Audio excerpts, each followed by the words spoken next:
What's up and welcome back, fellow Siege spectators and players, and I'll say it, greetings, gaming enthusiasts. Welcome to the thrilling battlefield that is Element 2 Open Qualifiers. We're diving into a riveting best-of-3 series where the clash of skills, strategic prowess, and unyielding determination will unfold before our eyes. As the virtual curtain rises, teams are poised for an intense struggle, each vying to secure their passage into the next phase of Element 2. Your tour guides for this magical journey is myself, the Reverend Whiskey Glitter, and as always, my partner and co-host, Mr. Whiskey Run. Say hello, Whiskey. Welcome everyone to the Element 2 Open Qualifier, and we're going to be seeing tonight as our first game the upper bracket quarterfinal between 1 HP and Mouse 1. We saw these two teams battle through the initial starting block of 64. Mouse 1 put down the Gotham City Janitors and the Crow's Cooks in order to get here through their course. 1 HP had to take down the Milkmen and Team Sesh, who we saw as one of the lower bracket games yesterday. So they've had their work cut out for them to get here. This is the final 8 in the quarterfinal here in the upper bracket. The losers go down to the losers bracket, the lower, for their chance to stay in the Element 2 qualifier. The winners go on to the semifinals that are going to be casted later tonight. So this is a big one, and we are ready to go.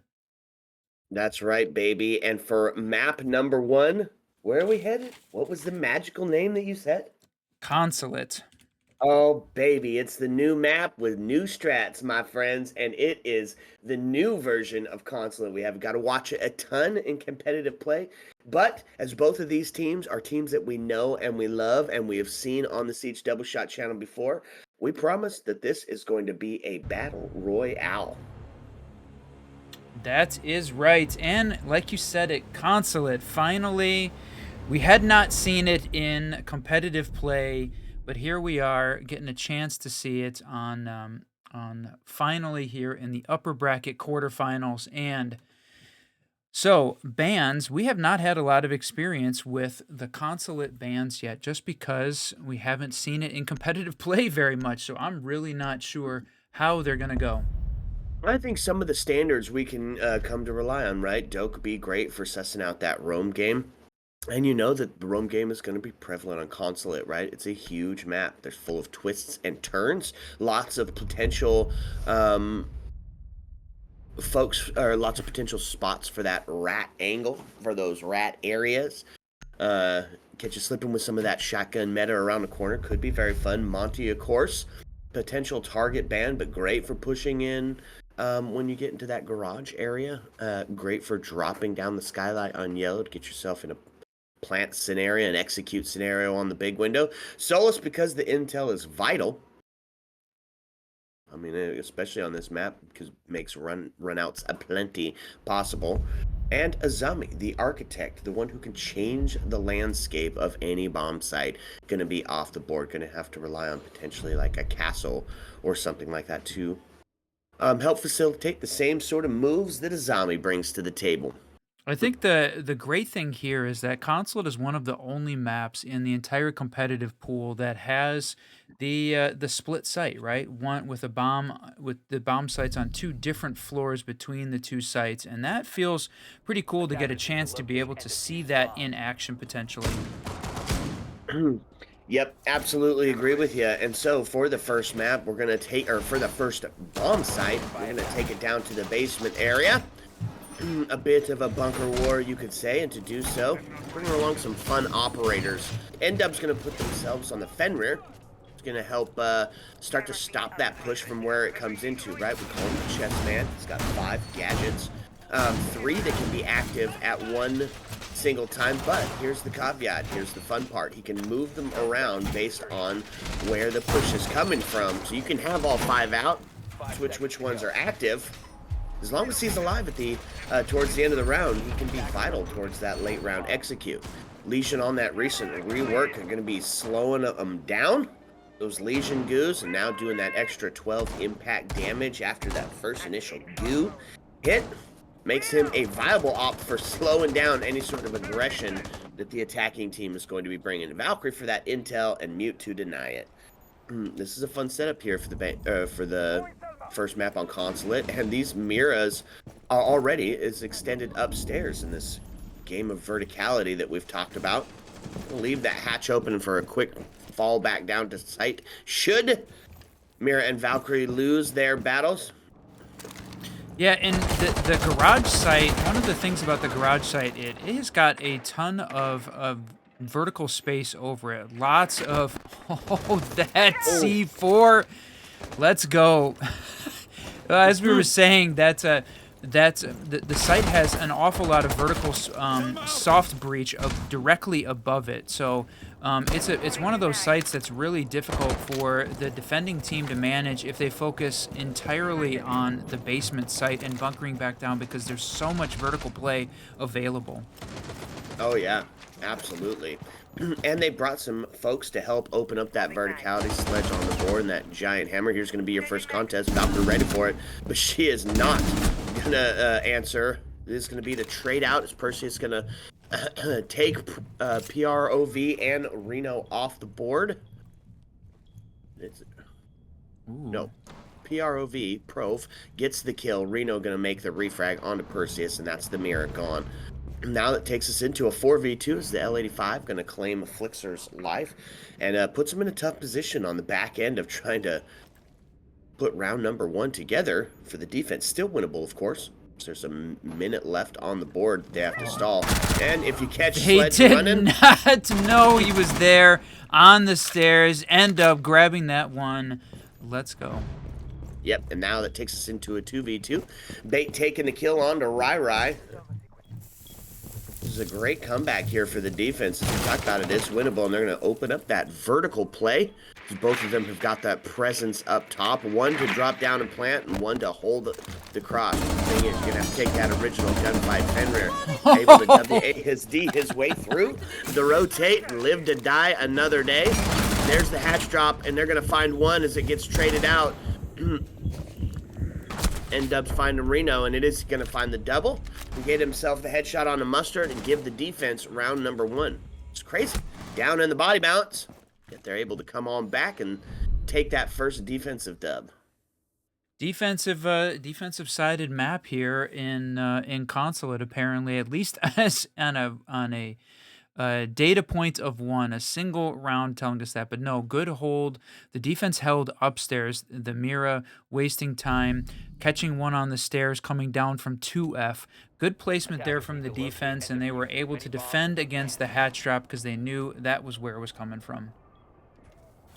Indeed, my friend. And so, going to take it up to 2F for round number 2. It's going to be much the same here. We are going to see the Mira utilized again, a little bit of that cross-map hold, and Castle to slow him down. We talked about verticality being such a huge play on New Consulate, because look at all that floor. All of that you're watching, except for the left side above, is going to be breachable surface. 10 seconds left before insertion. Wait, is this a first floor site? Yeah, this is first floor. Okay, First floor excuse me, site. I was incorrect. I thought this was up to the 2F, but no, we're going to be on the first. It's a bit of a Consulate sandwich here. It's going to have a few of those defenders up top defending that verticality, but the problem with the first floor is it's soft breach on both sides of the board. Yeah, as you can see, all of that soft breach that's available here, floating above that bomb site. So this defense team has got to hold on very tightly to that space. Indeed, and Castle's a great operator to do that with. You're going to start seeing some active repel action here. Sledge going to take that first castle out. It's going to be Reno on the health, watching for that potential run out. With the pulse, you know that is a high probability, except for he's all the way up top. He'll be taking this gunfight on... Swapping mags! Yeah, it's interesting. Coming from Spiral. Almost, I mean, typically you're seeing the Pulse play from below downstairs. In this case, would be downstairs in garage, hoping to go for one of the plants or one of the operators that's moving in to take first floor. But I think right now, with the Mouse 1 team worried about making sure they keep top floor control, that's more important to hold on to at this point in the game to start off with. Yep, and just a ton of intel being fed by Pulse here onto that breach, and you're going to see that grenade come out, and oh my lord, oh, bounced on the rough wrong timing. side of the ceiling beam there. He could have had that one. A real missed opportunity on the Pulse, and now he's going to get the intel that they're pushing in, and that's going to be Pulse taken off the board. Reno to find one, right to double up on Scuda, and now Scuda on the trade with the C4, a little after death, if you will, taking us into a 3v2 situation. The battle for the bathroom commences between Perseus and who is that? Oh, another C4. There we go, getting active on the explosives. Wow. It's going to be the rotate back down below the last minute here, giving up that vertical control to Mustard and Rai. Yeah, so now the attacking team has got full control here on the upper site, and the question is, they're going to be able to hold on to it. Now Mustard is going to walk down the stairs to start with and see if he can push some of that engagement, but the defenders have got they've got Mira, I think. Was that Mira rotating through the basement? And doesn't even matter about that basement run, as Fenrir going to get active on the MP7, and Flixer going to use that shotgun to brutal efficiency into the swing heard around the world as the boomstick rings out. That's going to be 2 in favor of the defense. The M590 taking that one away, giving Mouse 1 here a double defense advantage at this point, and haven't seen a really inspired attack yet from the 1 HP team. Again, we're seeing Consulate, so I'm not sure how much both of these teams have had an opportunity to play this, but I believe this was 1 HP's map pick. And this is a best of 3, right? Yesterday we watched a bunch of best of 1s, but this one here, this is a best of 3. This is map number 1. So a little bit of time to get your feet moving, although you don't want to be caught on the back end of the first map going down to the enemy. Then we'll be checking it out up top here. He's got the castle to slow it down. You can definitely guarantee that we're probably going to see one put onto that back window. That's, of course, where that plant generally likes to go down. Or you'll see it into the A site where they come up that back stairs, hold the cross from this hallway and from the breach, and secure and execute near the back end. Vulnerable to C4s, and there's 2 on the board, or excuse me, there are 3 on the board, and a bunch of intel to act upon for that. Both Mozzie and Valkyrie bringing quite a bit of intel to the table. Look who it is on the attack. Yeah, I was just about to say, and a fun pick on the attack. A show of aggression here to couple up with the destruction of Flores. We're going to see the Ying and the Blitz. For that potential quick drop, maybe from Yellow. And N-Dubs here. He's active on the back end. They are going to get that. Was that the window or was that the breach? No, I think that was the window. I think that was the window on the side. Yep. Yep. No actual dedicated breach on the board, so we're going to opt for the can openers instead. We still got an awful lot of utility there in 2 operators and 2 of the C4s playing downstairs on the 1F site, and Ying gonna be hopping into the bathroom, but no, Warden was ready for it. He's gonna rotate around and he's gonna lose his life. Mustard gonna find that kill. It's gonna go down, now takes us into a 2v2s. The trades ring across the board. Valkyrie gonna come up clean now as Scuda takes out Disan, and it's all left on the shoulders of Rai. Who's gonna take a second, pause, and talk about it. Puts ourselves into a 2v1 scenario, all resting on the shoulders of Rai. All right, made the hop down from Skylight. Both of the defenders kind of holding their positions. Oh, and potentially Castle gonna push it. Don't want to throw a body this early. They're up in the round count. They're up, but no. Scuda kind of one tap. Good intel there from the defending team. They knew exactly where he was standing, and was pinged out and ready to win. Ayo. Okay, so that puts Mouse up by 3 on the round rotate as we start that process all over again. It's going to be a 1 HP timeout, which is not a bad idea.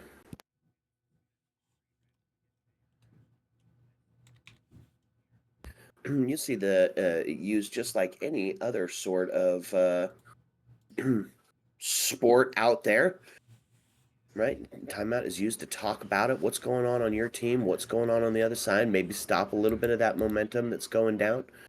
It's not a bad call, and to take it so early here, when Mouse One has been so effective on the defense, this might not be a bad call. Will we see that 1 HP timeout buff? Yeah, I think so. Based on the stats, just over the last couple days, I think the timeout buff is 3 and 4. So the team that takes the timeout winning the next round after the timeout most of the time. And I think, like you said, good time to take the timeout. They've won 3. Have got a lot of momentum going for them, making it look like this was a very decisive setup here from the Mouse One team defending on Consulate. And I don't think they want to go in down worse than that 4-2 split. So perfect time to take a timeout and not get themselves stuck in a position where they're down 5-1 to start. Or talk about 6-0. Oh yeah, 6-0. That's a tough one. We did get to see one of those yesterday, and it was a rough well, it wasn't even a comeback. I don't know why I said that. It was just rough in general. So rough it never even happened. That's right. On the defensive side of it, going to bring out 3 of those operators that we are so fond that we've dubbed the 5 golden ringers. 2 of them banned out as Ami and Solus, which leaves Mira, Valkyrie, and Fenrir still on the board. It's since we're back down in the basement. It's going to be a vital set of ops to stop that push coming down. A little bit of resources, of course, dedicated up top. Mozzie and his mobile intel to try to help support the Valkyrie. 1, 2, 3 C4s on the board to deal with any sort of vertical presence. They brought some, both Sledge and Buck on the board to help flush out this Mira, who's making all kinds of kill holes from up top. She's got that same setup going where they're holding heavy in the area, the connector directly above the 2 bomb sites there, and Perseus going to play that. Of course, we know that the 1 HP team knows that this is how they held it the last time, so we're on the first rotation. Can they have the adaptation here to adjust to it? Well, that's a tough way to go down as Rai gets taken off the board. None of those tracks going to be able to be utilized, and of course, that's a set of nades gone off the board. Now, they brought 2 other sets, both Finka and Sledge going to be rocking those things. You hear it. That C4 is ready. It's going to be prepped and primed and pre-placed. Try to take them off the board here. Sledge making quick work of all this top floor. Oh! The double no Flixer. way. He's getting shot by 2 people from below and is able to kill one of them. Oh, wow. No way. And the battle is raging, but Flixer going to lose his life as Mustard takes him out, putting us a little bit closer in that body balance down to that 4v3 area. And it's just not looking very good for HP currently, right? They are just having a hard time clearing out this vertical presence, even though they brought quite a few ops that are dedicated to it.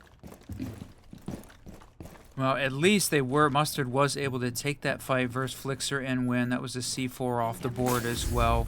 Huge for them to be able to do that.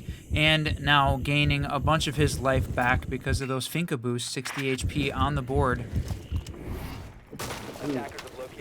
Yep, and they're going to have to try again on that breach. That is not a hole that the ace would be able to get through, but they're going to open it up, and now it is the vertical presence from all the way up top. Perseus going to find it onto Desan, and Reno going to take Perseus out on the refrag. Now taking us into a 3v2. Still have Mouse up in the body balance. A little bit of health still on the board, but more importantly is that double set of nades for the long distance. Plants is going down. Let's go. It's a 3v2. One, the cross is set up, but he's going to catch him on the toes from the bottom of yellow. N-dubs to clean it up on Reno. And yet again, it's just an unimpressive start from 1 HP here in the E2 quals. So there you go. The timeout buff did not work, unfortunately, for 1 HP. They take their timeout there with after losing 3 rounds in a row. Mouse 1 make it 4, and still feeling like they have a very good understanding of how they're holding Consulate with the really putting in most of the utility, the floor above the site at this point, and holding both garage and the first floor sites really well from this 1 HP attacking team. Yeah, and that takes it up to 4 in a row. So we head back up to the first floor site on the rotate, and it's just Mouse 1 looking absolutely incredible. This is a map that you can tell has been practiced. These are strats that are set up quickly, and the response is immediate. The refrag's just being devastating, and I think that's what's going down, right? Mouse is just doing a great job of having that buddy system in place, able to capitalize on those early deaths, and then they've won it out. Even when they were down in the body count, when they found themselves in a 5v2, it was just a battle, and they brought it all the way back. Seems like 1 HP doesn't really have an answer at this moment for Mouse 1's defense. I do really like that the combination of the mirror window and the mute jammer. That feels like it's really putting makes it difficult for the attacking team to try and clear out that utility. Right, because you lose your intel and you lose your breachability on it, so you have to burn some util. You got to get an impact EMP in there. You got to get maybe a Twitch drone or a Flores drone to take that thing off the board. And they, of course, have eyes on Pulse, who does get spotted out and pinged on yellow. Mustard below, gonna come up clean on the Fenrir as he takes off Baited's dome piece, starts to set up their flank wash, and it is going to be Reno to find the shots onto Scuda. And just like that, body balance is tipped heavily now in favor of 1 HP as they start to come alive here. It is going to be traded out as Perseus on that Vector going to find Reno. Still 2 minutes left on the board, and this is a tough scenario for the defense. That was all of the flank watch set up to make sure that the 1 HP team could push up yellow. And wow, look at this hold from Perseus and the Mira right at the first floor in yellow. She's upstairs holding that, trying to clear her out because all that flank watch is preventing the defenders from rotating around. But it seems that the Mouse team knows that their push is coming from yellow, so they're watching it. That's right. N-Dubs coming up on the clean double now takes us into a 2v2, and this is the story old as time. They had the body balance in a really huge way, and just like that, it gets equalized back. Still a minute left on the board, and here we go again. Perseus on that Vector, and they're going to claim it fairly easy. N-Dubs on the triple to just be absolutely devastating, and that puts us in a 5-0. That may have been a quad, my friend. Wow. N-Dubs sitting at 9-1-2 at this point, and really putting on a show. Very balanced performance as well from the entire M1 team. 9-5, and a ton of assists across the board. We're seeing a very well prepared Mouse 1 team at this point. And after taking down Gotham City Janitors earlier in this tournament, it was one of the teams that did incredibly well in the first round of qualifiers here for E2. They're looking good. Yeah, looking good, feeling good. I thought that was going to be the round that HP took. And here's the problem, right? We talk about the standard split all the time, the 4-2. Well, Mouse just put it above standard, which means it's playing into their favor when they go onto that attack, because they're going to have to do the same thing, right? And I imagine 1 HP has got a pretty solid setup as far as the defense goes. This is not a map that they have not put practice on, because, right, this is a team vying to try and get into that professional arena. You know, a new map comes out, you spend your time, you make the strats, you get those early morning theory sessions, and then you try to do the best that you can. Unfortunately, not working out for them on the attack side of it so far, but they got to at least find one. You don't want to go into the half on a 6-0, one away from a match point, because it's just going to be a tough climb back. Not impossible, but of course, very difficult. Definitely not impossible. We have seen and we've witnessed the reverse sweep on this channel previously. Yeah, absolutely. And they're going to double up on the intel. Mozzie and Valkyrie going to be active with their pings and sussing out where the heck these Look at this attackers are extended coming roam from. game, too, from this defending team. The Mouse 1 team is covering all 3 floors. And now they know where he's sitting, but yeah, a very big extended roam game. Reno going to be the first to fall, and it's going to be on the side of the attackers again. That's your health gone as they pull out the eyes in the sky lion ping. Try to capitalize off that first refrag. The body bounce tipped a bit heavier into their favor. But not necessary currently, as they do sit up by 1, and they're on the defense. So all they got to do is now stall it out, work on that refrag game.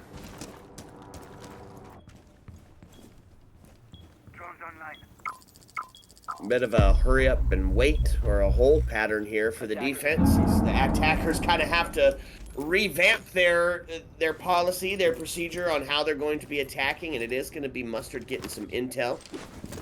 Seeing the nade from below by Sledge, but no, not going to connect with anyone.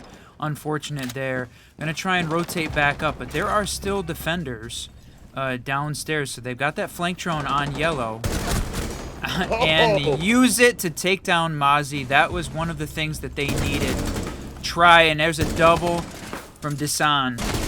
Yep, now they're going to take Castle down as well. It takes us into a 3v1. And Valkyrie locked down in that bathroom corridor. She does get the first kill. And that's going to be the plant going down. Cross set up on the other side of the map. And now we start to push in. It's got to be Ace to take this gunfight.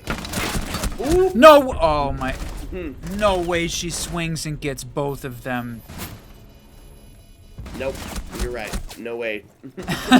She gets taken out instead. Rai going to finish that one out, and that is going to be the first one in the favor of 1 HP as we're going to see the role swap. That was way closer than I wanted to see in terms of if I was on the 1 HP team. Way closer there. But finally, they're able to grab their first attacking win on the final round of the swap. We head into round 7 on a 5-1 split. Not exactly the start that 1 HP wanted, but they avoided the sweep. They got their 1, and now it's time to show what they can do on defense.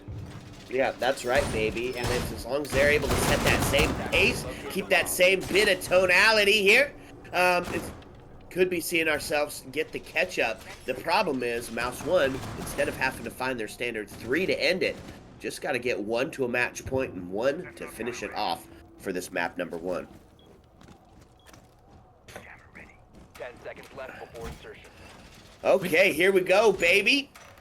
On the defense, we are headed up to that 2F, a bit of a nod towards some standard, maybe a little bit of that traditional siege play as we go up to 2F here. And we're seeing this, slow them down. this setup they've got with the deployable shield by the vending machines. That's a setup that we've seen all over the place in competitive play. Clearing out that shield becomes a pretty important part of the attacker strategy. Absolutely, and with Lumai on the board, it's going to help secure that area from the nades that could be ringing in, and that's going to be in the hands of both Finka and Sledge, but lots of throwables here. 9 flash grenades to really make a statement for that push-in. And Perseus bringing out the Ayana, right? We saw her affected, her pick rate affected when the nades got ripped away from her, but now as the teams kind of start to utilize her and figure out how she fits into the strat outside of that nade, she's got that unlimited drone. It's just a bunch of intel and to act off the back of a gun that is just absolutely amazing. Now we're starting to see her be picked back up just a bit more. They're going to be, I thought, potentially use the Flores here to try and clear it out. And it's going to be the nade through the drone. Oh, no! Mustard. No, yeah. What a C4. They had the double players working on clearing out that PC utility. Scuda survives, but that Flixer losing the Flores drones off the board. That is unfortunate for this attacking Mouse 1 team. Yep, and especially because I don't know that it got that shield down. We still have to take that gunfight. Desan gonna find the dome piece of Scuda now as we find ourselves into a 3v3. The Flash to really try to set themselves up for that push, but he's not gonna have to wait for it. The swing gonna come and claim his life. Desan claiming bait in a dramatic fashion now into a 3v2. We're gonna see that grenade pop out. It's not gonna be cooked. Which means it's going to have plenty of time for the defender to get away from that. Ayana getting a ton of intel off the back of that clone, that replicator. Oh, jeez. Wow. Fenrir, that's the problem, right? That fear gas clouds up your vision. Not a It's gonna be second. Same as the first. Not going to be able to capitalize on it. However, this is pretty far towards the dome piece there. Stalls that swing. The utility clear, well played on the side of Perseus, but Prav was ready for it. They knew exactly which door he was going to push in with Lamai covering the other entrance, and the utility cleared, could push through that door into sight, but it was covered well from the defense on that angle. 5-2, 1 HP. Okay, on a bit of a roll, 2 in a row. Can we say that? I think so. I think so. 2 in a row. That causes a bit of a momentum shift to 1 HP. And like we said, this is a very defensive-sided map, right? So the fact that Mouse 1 went 5 on their defensive side of it, not completely surprising here. So to see 1 HP start their comeback on the defensive half, yeah, I think we have the potential for some overtime here if 1 HP can keep it together. Well, and here we get to see it. We get to see the split site. So we've got the A site upstairs and the B site downstairs in the basement right below it. So one of the unique aspects of Consulate as a competitive map in R6 Siege is seeing the split site. So the attackers have got to choose of how they want to attack this. Do they want to go for the upper? Do they want to go for the lower? And it leaves the garage half of the map all the way open. To see whether or not the 1 HP team is going to play as not quite as roam heavy as Mouse 1 was.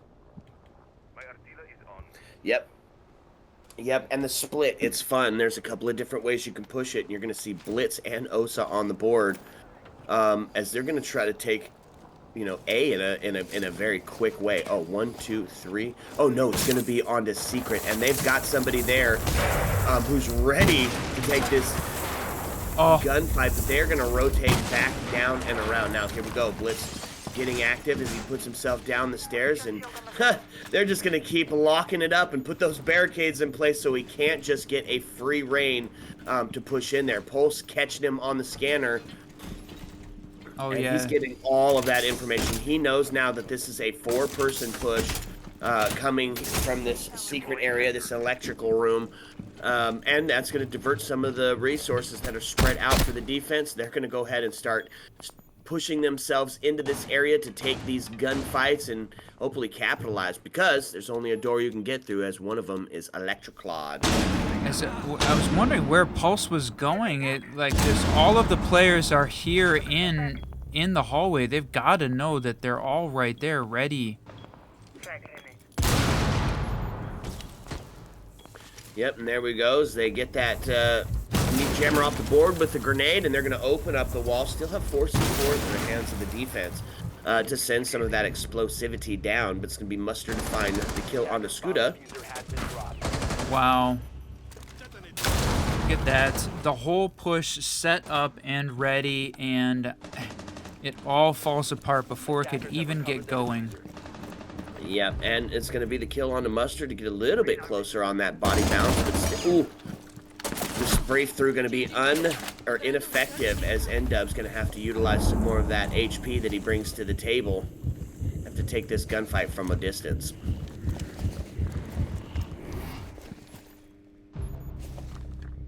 Oh, and just with that, Prove taken Flixer out with the SMG-11 now puts us into a 4v1.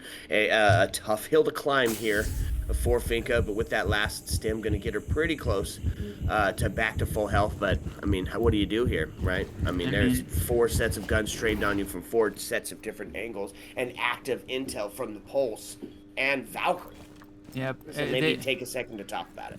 Yeah, no, they've already requested their timeout. So as soon as this round is over, we're going to see the Mouse 1 team take their timeout because they want to push for that match point and not going to be able to catch Pulse. I was wondering if we're going to see a C4 fly through the door at the last second. But no, he's going to go for the kill instead. Bit of an empty frag there because there was no time left. But Desan gets that kill after waiting patiently in the door frame for almost 45 seconds, it seemed. Yeah, no kidding. And that is going to be that next timeout. So both teams haven't utilized their timeout. And that's kind of what you see here at the higher end of this player caliber is the timeout going to be utilized a lot more, right? It is incredibly effective. And you hear the procasters and talent talk about it all the time. And analysts talk about it all the time, how important it is to take that moment to breathe, to talk about it, and try to put some ice in the veins of the enemy team and stall them out, stop some of that momentum. And you can tell it's a vast difference between T4 and T2 because now we've seen both of them utilized, and it's not something that we personally get to see too often in our T4, T3 casting. It's true. It's true. We do not get to as often as we'd like. So 5-3, definitely 1 HP on a roll. Okay. The timeout buff didn't work for the 1 HP team, but the side swap certainly did at this point, and it came one round too late for them to take their first. Now, the question is, Mouse 1, are they going to have that same buff potentially and win their first round and send us to our first match point of the evening in this best of 3? Yep. They got to do it on attack, which is, of course, tough on new Consulate, my friends. Defenders, protect your I'm not bomb. sure if we talked about the... Attackers. Go ahead. I was going to say, I don't remember if we talked about the rest of the maps, but we're going to see Clubhouse as the second map and then Border as the decider if required. Yep. Super fun, super fun. Okay, so a bunch of intel on the side of the defense. Going to opt for that Echo as well. 1 second, let's take a forward. Yep. Here we are back on the first floor site and seeing a different setup from this defending team. They're not going to opt for the Mira. Mira typically used when she's available, but we can see clearly that this team has got the setup all ready here for a second floor hold above the bomb site, relying on how they were attacking as well. And they are opening up the floor for the attacking team. Typically you see the attackers doing all the work to open up the floor, but here the defense is doing a bit of their job for them. Yep, that's right. It's going to be a full north side take here for the attacking team. As almost every member of that cohesive unit coming from that direction.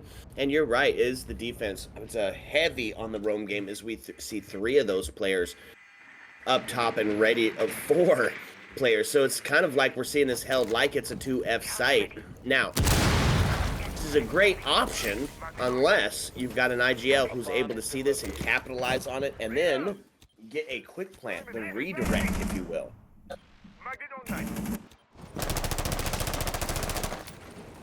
On the side of the attacker, they're set up for something just like that. Is Scooter going to put themselves onto the Ying?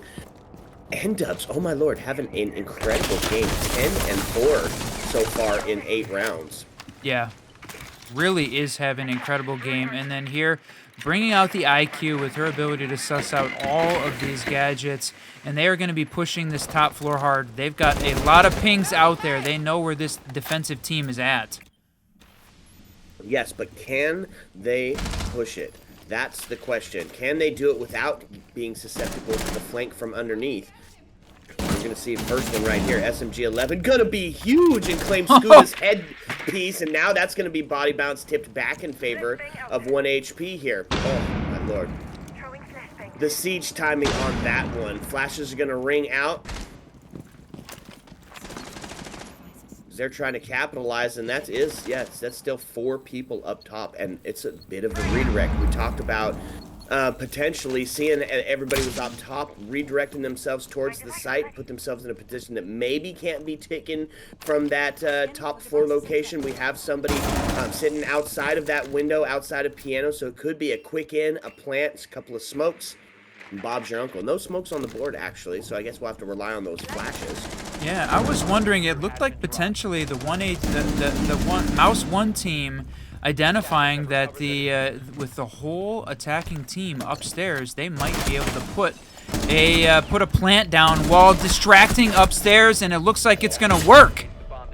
Yeah, they got it down, and one is down up top. Echo is going to be recoverable, but now going to be on that low health scenario. We find ourselves in a 2v2 post-plant scenario. Got to get out of that room. There was so much of that floor that was opened, and now it's going to force the team to come back down. And here, they're going to try the long arm defuse. Yes. Oh, my Lord. And in a really great position to get it. Unfortunately, Echo going to be spotted out. And that's 7 seconds left. You gotta have at least 7 seconds on the board. And as the clock winds down, that's gonna be it as they start to push in. No chance for that defuse to go down, and that's gonna be a Mouse One victory. Bit of a miss. N-Dub's gonna get the kill to pad the KD, even though that one was clearly in favor of Nomad. Oh, stole that kill at the last second. Okay, and with that, Mouse One puts themselves on a match point scenario here for map number 1. Now, this is a best of 3, right? Whose pick did you say this one was? This one was the 1 HP pick.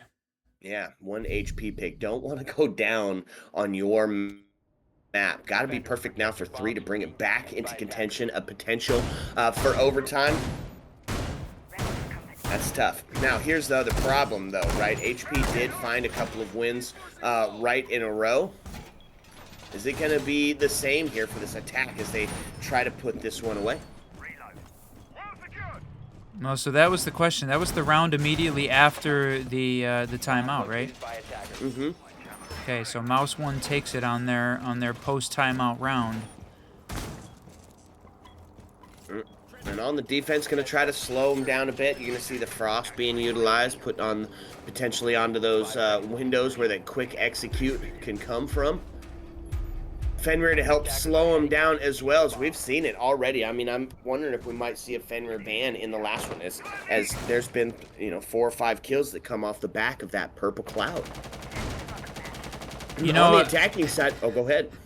It was funny. I was gonna say the same thing about Mira, is that we're seeing the this 1 HP team not bringing the Mira out, and Mouse One really using the Mira to their serious advantage. I was wondering whether or not we were gonna see a Mira ban on the next map because of the outsized influence she was having. Okay, so we're calling it target bans on the next map, both on defensive sides. Could be. But to get there, we got to see Mouse One take this round, or potentially tie it up here from the defense. Now, Is there anybody dedicated down below for the roam game, or did we bunker fully up to take that refrag game? 1, 2, 3, 4. It's only Frost is downstairs playing 1F right now, and up there she's droned out as well. So yeah, 4 of the 5 upstairs, and then we hear Nook coming through. Right. What a shot there. I can't... Nook did not have the gadget on, and Frost is going to rotate all the way back through the basement and come up the back stairs here, alt-walking her way up closer to the bomb site, but that was the only roamer they had downstairs at that point. Yeah, and that's going to be the huge pick, right? That's N-Dubs off the board, a player who's been so vital towards the success of Mouse One here in these rounds, sitting at that 12 and 5 over that 2.0 KD mark. Oh, C4 going to go out and not claim anybody. Blitz going to get some smoke going, add to the disorientation. Warden not to be outplayed, however. Yin going to be the next to fall to Mustard as he finds himself a double on the back end of that smoke, and now attacking teams find themselves in a bit of a pickle here on this match point scenario. Not able to deal with, or I don't know if they didn't get the read on where Warden was, potentially a missed drone, but clearly pushing in with, with the assumption that the smoke was going to be enough, plus the maybe not knowing the Fenrir trap was there. That was an ill-fated push right from the start. Not again, right? But it's Warden, and he is not going to be afraid of that. Oh man, in the close quarter combat arena, the shotgun is king, and Pete Prov figures that one out here. He deals some devastations now all on the shoulders of Perseus, who is going to hit that Fenrir yet again, and it's going to be a flawless round for 1 HP as they mount their comeback, now 2 away from tying us up and taking this map number 1. It's some OT, baby. Oh wow, that was a great round there from the 1 HP team, and it felt like the Mouse 1 team just didn't play that one, either didn't have the intel, didn't have overconfident maybe, thinking that okay, with a blitz and some smoke was enough to push in, but it seemed like definitely either a misdrone or a misread on the warden that caused really that whole attacking lineup to fall apart. Yeah, Warden coming up with a 3-piece there. Through the smoke and through the flashes is where he reigns supreme. Now putting him into that double-digit arena. 10 and 7, Desana sitting at. A perfect answer for this absolutely aggressive N-dubs. The little 1v1 in the quest for dominance here inside of Element 2. Take it down to the basement area. It's a fun sight to play, especially when you've got that Mira, especially when you got that Valkyrie. Now, what we saw on the Mouse side is that they opted to use the Miras upstairs in a vertical position, at least, or both of them upstairs, and at least for one of the Miras, we are going to see it set up down inside, watching that main breach area and that yellow stair pushing. We are going to utilize one up top, looks like, as Mira's still setting up sight above. TBD on where exactly, because that site setup's still going on. That's right. It still has that mirror in pocket, as they are just creating a ton of vertical holes here to look down into sight. It's going to be Rai getting spicy on the back end, watching for that secret push, and, well, he was right. They're trying the same 1 HP push from down in secret with almost the whole team down there. Well, it's a good play if you don't see it coming, but 1 HP did this same strategy, so now it can be relying on that mechanical skill. Because, of course, we know exactly how the push is going to be going. All they got to do is they just got to get that Osa shield in and just barely through the door, and then here we go, the quick plant coming. Well, I don't think that's a site right there. That's going to be the quick push in for sure. Still got to make it into that A site on the back end to get there. It's still going to be a push, and you got to climb through 2 players. Reno on the back stairs. Still got somebody up top on the hatch ready to drop down as well. It's going to be Reno getting the WASD in there, way out of there. Oh, that's right. This isn't in the split site. The bomb site is there in the back in the corner by secret, but no, on the full basement site, it's on the other half of the map. All right, gonna get a bit of a peek here as the push towards spiral stairs commences. Not gonna catch anything off of it. Ooh, excuse me. Yes, he is. Scooter gonna get ripped off the board. His piece found missing. Reno's getting active, just 2 away from tying this up, and they're looking real good at being able to potentially do that. Ooh, there we go. A little bit of a battle here. Bait finds Rai, but gets immediately refragged. Is Reno going to find his dome piece? We put ourselves into a 4v2 scenario, all resting on the shoulders of N-Dubs and Flixer. Ooh! Finds one, taking us now down into a 3v2, but the refrag going to ring out, and it is going to be the Vector and Bailiff to say goodnight as Mustard and Reno come up quick. That pillar coming in clutch could have definitely... He almost had Warden and Mira lined up on that one. And we are back for match point again. Wow, 1 HP doing an incredible job on their defensive half. I guess... You know, we were thinking at the beginning of this that the Mouse 1 team was looking significantly more well put together, well prepared than 1 HP, but on the side swap here, 1 HP has shown that, you know, they're a very capable defensive team as well.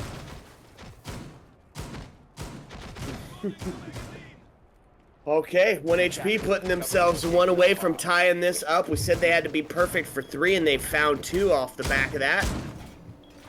Speaking to the defensive nature of this map. And to try and hold them off for 1 more, we're going to see a similar lineup. A little bit of slowdown city, right? Castle going to be utilized to help try to funnel these attackers to exactly where they want them to be. I love this. I love the split sight, and I'm glad that we're getting to see it twice. Pulse for the intel, Legion for the slowdown, and of course Bandit to stop any of that breaches coming in. But on this side of the attackers, going to get verticality being a central focal point here, as the Ram and Sledge going to be on the board, and Mav going to be there to help open up some of those hatches. A bit of a silent, maybe not the hatch. Looks like he's on the back end towards that secret area.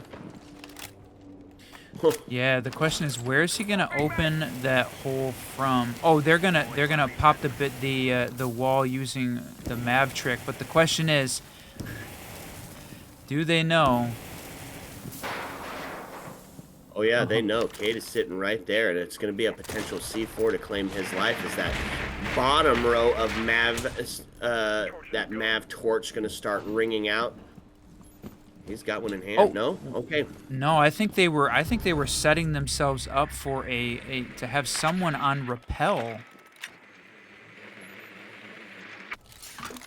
Yeah, to look down through the upper hole first, potentially. Beautiful. Whiskey, write that down. That's the rank strat that we want to see coming up in our next one. And he is going to be able to get that barricaded wall. And I'll just wait for somebody to open up that soft breach. Going to use the thermite to do it. Waste one of those exothermics. Castle off the board. Scuda off the board as well.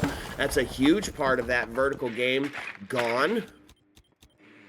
As that Ram, that Boogie Woogie, able to just effortlessly open up a ton of verticality without really putting themselves into danger. Pulse down here and there and know that they've got multiples out here. So now opening up. Oh my gosh, what a freaking try there, and just still a ton of intel being fed by the Pulse. See if they're going to be able to capitalize off the back of that. He is a low HP scenario. C4 prime pepper and ready. Can he send it before they start pushing in? It's going to be the flashes that send him into a full white and full panic, but Rai got it. not to be this man. Got to the double C4 now.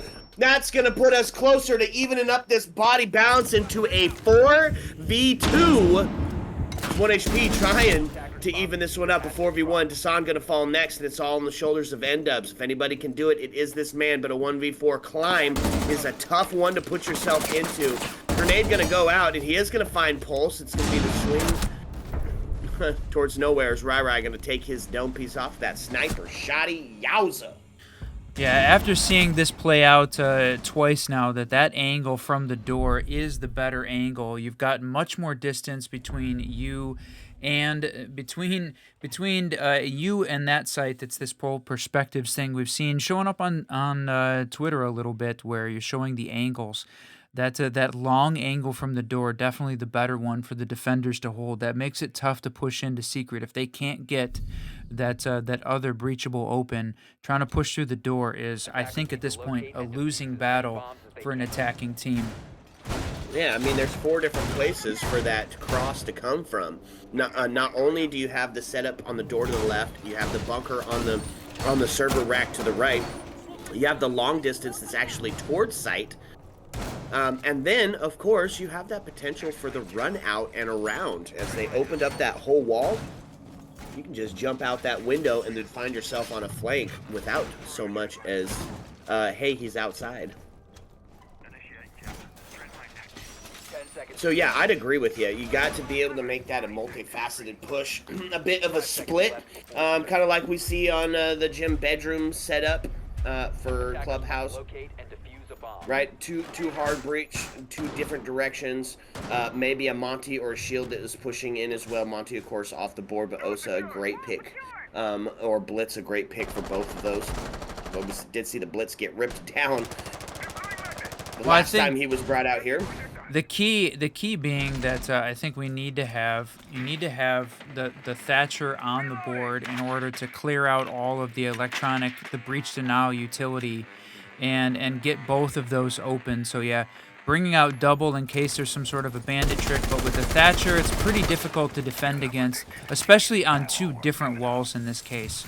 The problem is that those walls are difficult to prevent a bandit trick on because there's really no way to get a cross angle set up like you get in Clubhouse from the highway window, or from the gym bedroom window to try and block those. So it's a tough spot for the attackers to take. It's one of the reasons I think it makes a really interesting place to watch some Siege being played.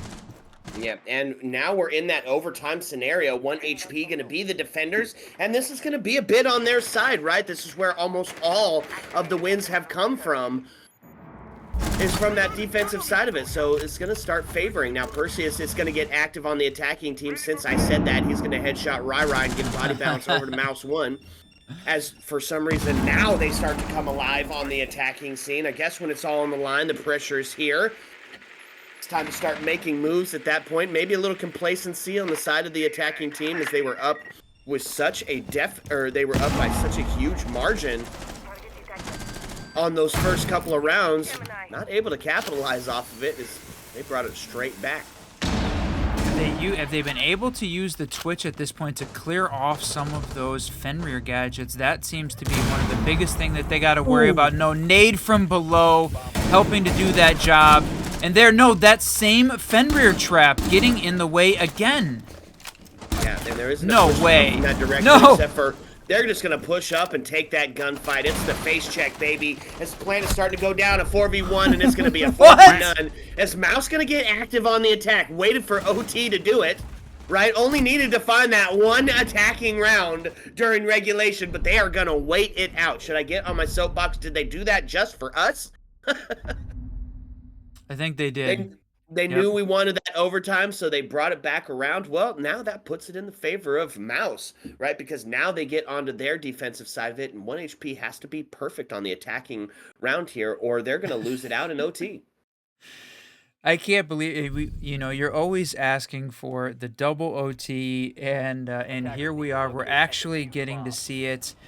They definitely came alive there on their attacking round in OT. Funny way that it came about off the back of some incredible defensive plays and some really non-impressive attacking sets, except for that last one. Mouse 1 looking really good, claiming body bounce early. N-Dubs just being a force to be reckoned with his homie Perseus right beside him, both sitting at that 15-7 and 12-10.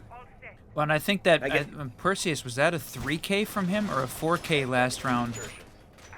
I'm not even sure. It was a ton as he just went in, clicked heads, and won round. Kills spread out pretty evenly here on both sides. Each player putting the work in, even those support ops getting active, especially on the 1 HP side, right? A little bit more of a variance between the frag leaders and the bottom fraggers on the Mouse 1 side. Do have 2 of those players in that double digits, and a couple of them pretty low, 5 and 6 on Flixer and Bait. On the other side of it, though, I mean, it is spread out. 9, 8, 14, 9, and 8.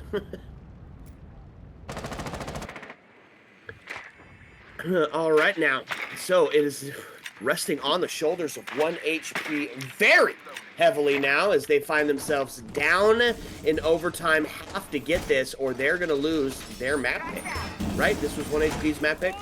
Right. Yeah. I'm starting to see the shotgun from Bait get active and stop some of those. Ready to take the impact trick. Oh no, he put it just a bit too far. Did he miss? I don't think they actually put down. Oh no, never mind. He did. He put it down, and the impact trick did work. Good night. Getting everybody now in a hurry up and wait scenario, but the attacking team trying to reposition themselves outside. I was thinking we were going to see a very direct basement take, which we had not seen previously. It's been all top down here on Consulate to start with, but Well, potentially this attacking team is just regrouping, rearranging, and trying to find out a new way to push from here. Getting their And the new exercise ways- outside the consulate. New way's going to be same as the old, as they're going to head to that secret area and formulate a new plan. Mid-round adaptation here by the 1 HP, and let's see if this pays off. Let's see if they're going to be able to capitalize. No real utility set up here to deal with this wraparound. Like you said, it's not the split site, so site isn't right here, so they don't necessarily have to cover this side of the map with the same intensity they would. But I did not think they did not know that the flank was coming. But Does get evened up. Bait's going to find Mustard. N-Dub's going to fall. Scooter going to fall as well to Reno. There's now body bounce tipped in favor of 1 HP. But it's only 27 seconds left, and you still have to deal with that Mira. You still have to deal with Perseus, who sits at that 12 and 3, and they're going to tie it up. Mira is going to die. That's a good way to deal with him. Put it on his own piece. Finds one now into a 2v1 situation, and it is all resting on the shoulders of Flickster. Trying to put it away. 1v1. Oh, man. Desan to close that one out. And yes, sir, it's that double OT, baby. I asked for it, and this is a map to give it to us on. One of the new ones, new consulate, both teams showing up and showing out. A very fun match. We got a bit of a war of attrition between the two. yeah, war of attrition indeed. Will pull up that scoreboard, and it's been a bit of a wave there all the way up until we hit OT, and then it's been back and forth. So now Attackers need to locate and 1 defuse the bomb. HP is on defense, and defense has certainly been the side to be on. So Mouse won. This is a best of 3. So if they lose, it is not in a go-home scenario. But here, we're on the split side again. So now this secret push becomes really important, and I'm wondering, right now, Mouse 1 is not showing the Thatcher or never mind. Yep. Willed them into existence, apparently, thinking the same thing that we were. Yep. Caster cursed him into existence, and we are going to see a couple of 6 picks ringing out here, as we'll see Ram being utilized, going to start to open up that verticality. But here's the deal, right? 1 HP has done a great job of being very present on the roam game, so whether they have folks up and about now or not, which it looks like 2 up top, 2 down below, not sure where that 5th is going to be. Oh yeah, up top all the way. So they do have some roam game up top, not nearly as much dedicated as they were bringing, but here's the deal, it still sets that implication, or it still has that implication that the roam game is heavy, because that's how it's been every single round. So a bit of a bunker down and a turtle strap by 1 HP to try and seal up this map. I like the call. Seeing the Ram, are they? And they're spending a lot of time here again on 2F, even with a, this being the split site. There's a 1 bomb in the basement.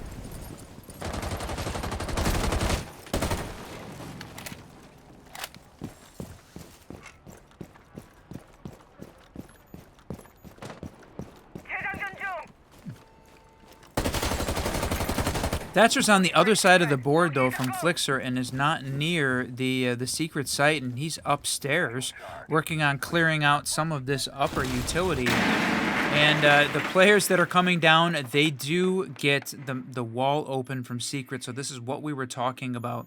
They needed to make sure that they weren't pushing just from the door. They've got the Fenrir trap is on that door. Now they've got a much clearer line of sight into B.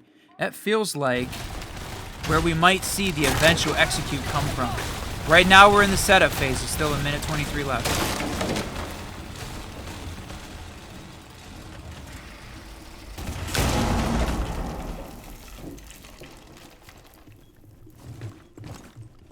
All right. Ram coming out, opening up. Sledge opening up more of that vertical control, but still, I'm wondering, are they still pushing from downstairs? Ooh, Reno to find the first kill onto Flix, giving body balance to 1 HP. And they've got all of that vertical presence alive and well. And now a bit of a split. They've got many options available and open to get this potential execute going down. Takes a bit of a picture peek, not going to find anybody on it, but you said it. They had to get that wall open, and they had to be vertically present. And they've done step 1 and step 2.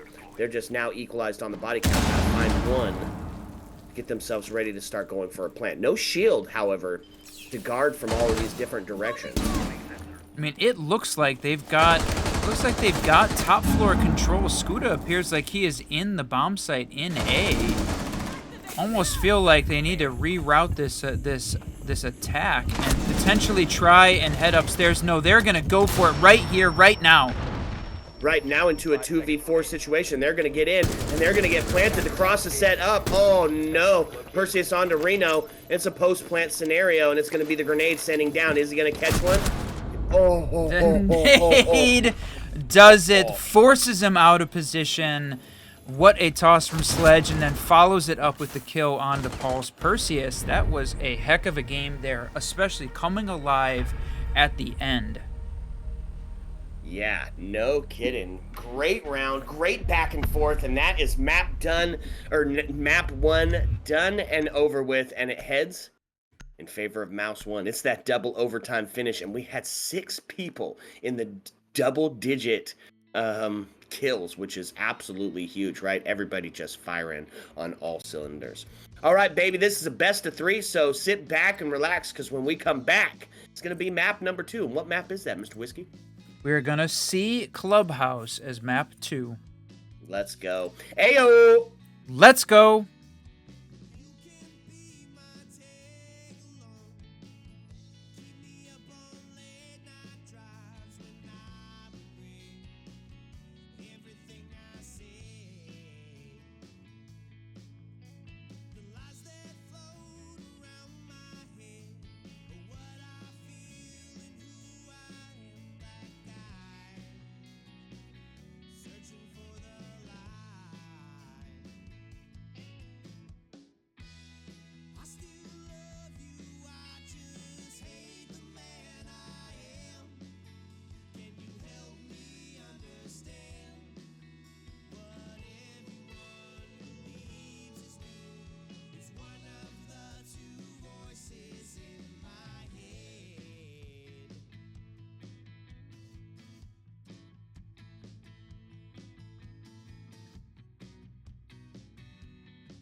What's up, and welcome back, fellow Siege spectators and players, and we are in the E2 Open Quals, and this is going to be Map 2, a best of 3, and in the dynamic world of Rainbow Six Siege, where every operation unfolds in the crucible of strategy and skill, we find ourselves standing at the threshold of Map 2 of 3, a potential ender. Should 1HP not be able to find their footing and get a bit of a grasp on where we are currently sitting. I'm your tipsy tour guide, Mr. Whiskey Glitter, and with me, as always, my partner and co-host, Mr. Whiskey Run. What you think, Whiskey? I think we saw a fantastic map there on Consulate, going to double overtime all the way. That was fantastic to see it. You wanted to see the whole round, every one, and we saw some great strats there. Spending a little extra time there watching to see how these teams were playing it out. And if you haven't seen a lot of the competition play on Consulate, this is going to be important VOD because there was some great stuff in there. Very defensive sided across the board, across all of those 15 rounds. So now, though, we are going to Clubhouse, much more of the traditional Siege, and going to see how these two teams play out in a map that we all know and love. Yeah, Clubhouse. This is a classic map. If you've ever played a round of Siege, you've probably played it on Clubhouse, potentially on Oregon, but there's some Clubhouse in there. And very even-sided map, so this should potentially be a great game between the two. 1HP needs to come up huge here, or it's going to be the end of the line of this best of 3.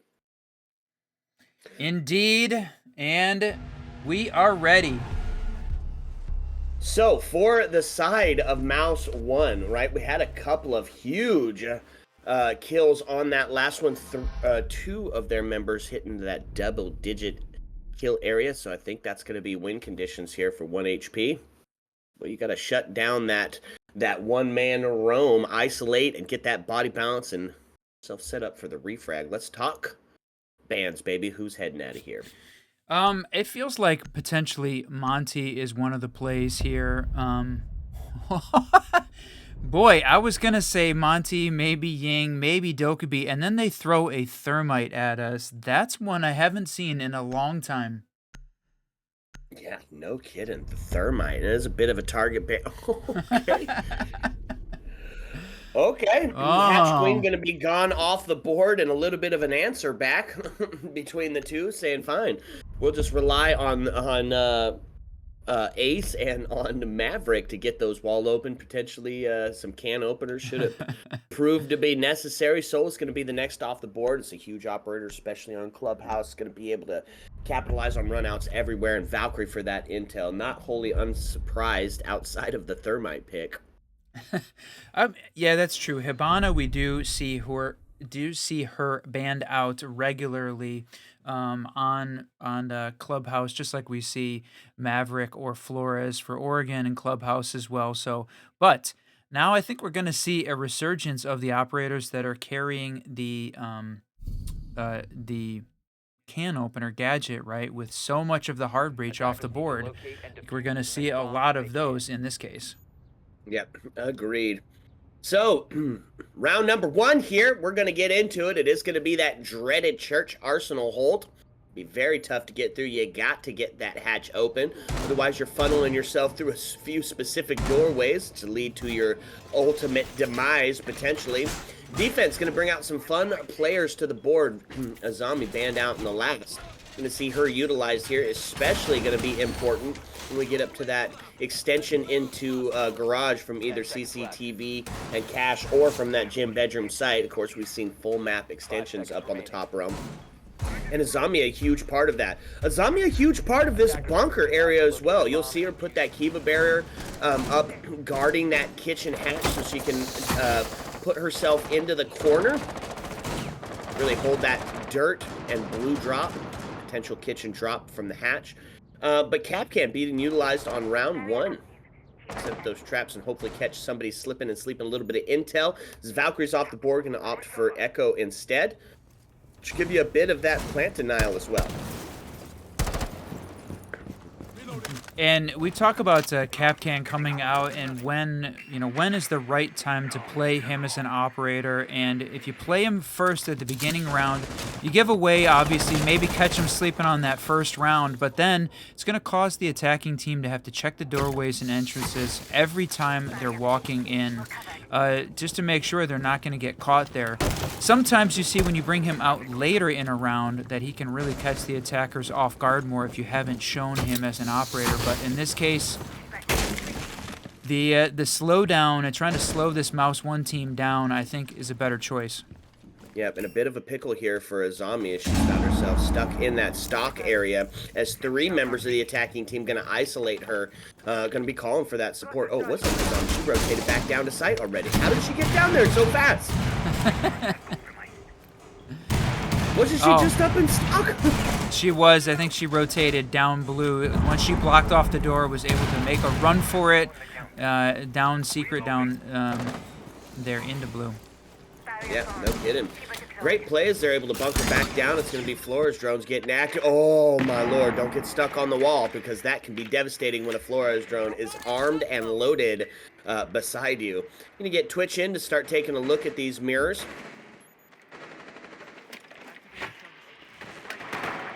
Oh, my Lord. No way. Lost both of them to Wamais. Wow. Wow, that was huge. Now, did they get the mirror on that Twitch run-through? That's going to be the big defining moment here. I don't think so. Azami settled back into that corner where that trench warfare can really become prevalent, but no Kiva berries to help secure that location, and didn't get one onto that hatch area. So they're going to have free reign to look deep towards Azami, push her out with that Flores, and potentially try to catch him on the cross.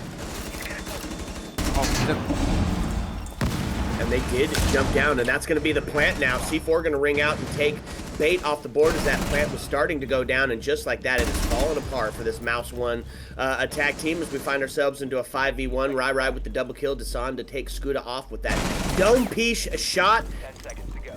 10 seconds to go, and it's going to be the drop and the good night as Rai going to find himself a triple, making a flawless round. Didn't even... Oh, yes we can. Asking for a tech pause.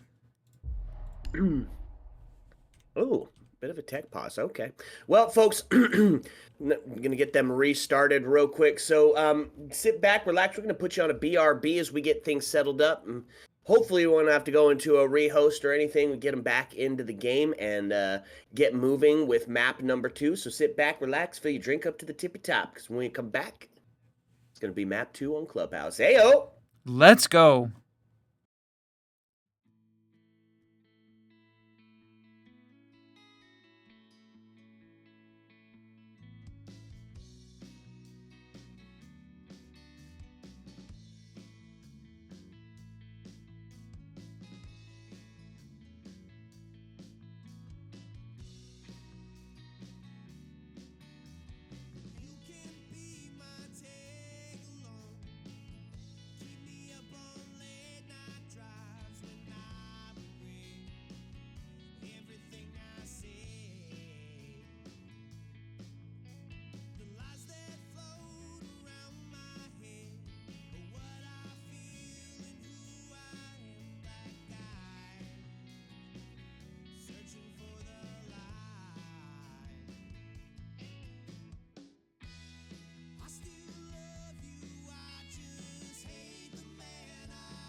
All right, what's up? Welcome back, fellow gaming enthusiasts.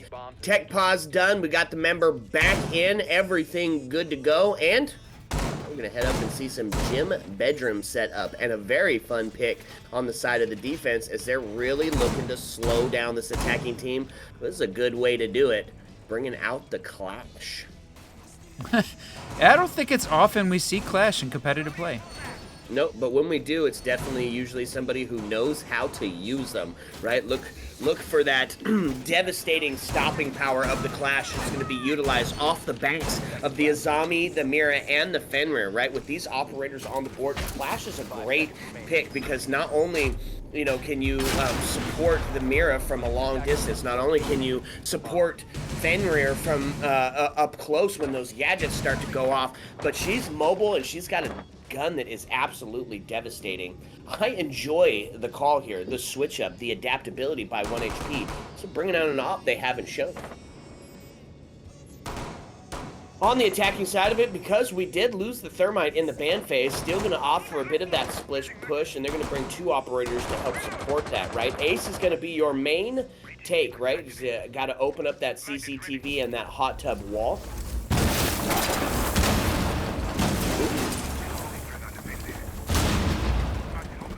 No, wow, what? Oh, What a impact trick there. Look at this. Look at this. Oh my lord. And that is unassailable as an attacker. You are not going to be able to get through that. And all of the Selma charges are gone, which is going to effectively slow down this push. It means you're going to have to take some garage control or potentially get active on the highway windows or construction wall with Maverick to start getting that split push going. Maybe, yeah, because here we've got... They're going to do a can opener just on top of the... What is going on? The impact tricking from this 1 HP team is legendary right now. Yeah, you don't want to get caught up on the wrong end of those impacts, and there's plenty on the board, right? They brought out 6 to help support that, as they brought no breach now, going to rely solely on the on the Mira and the impacts.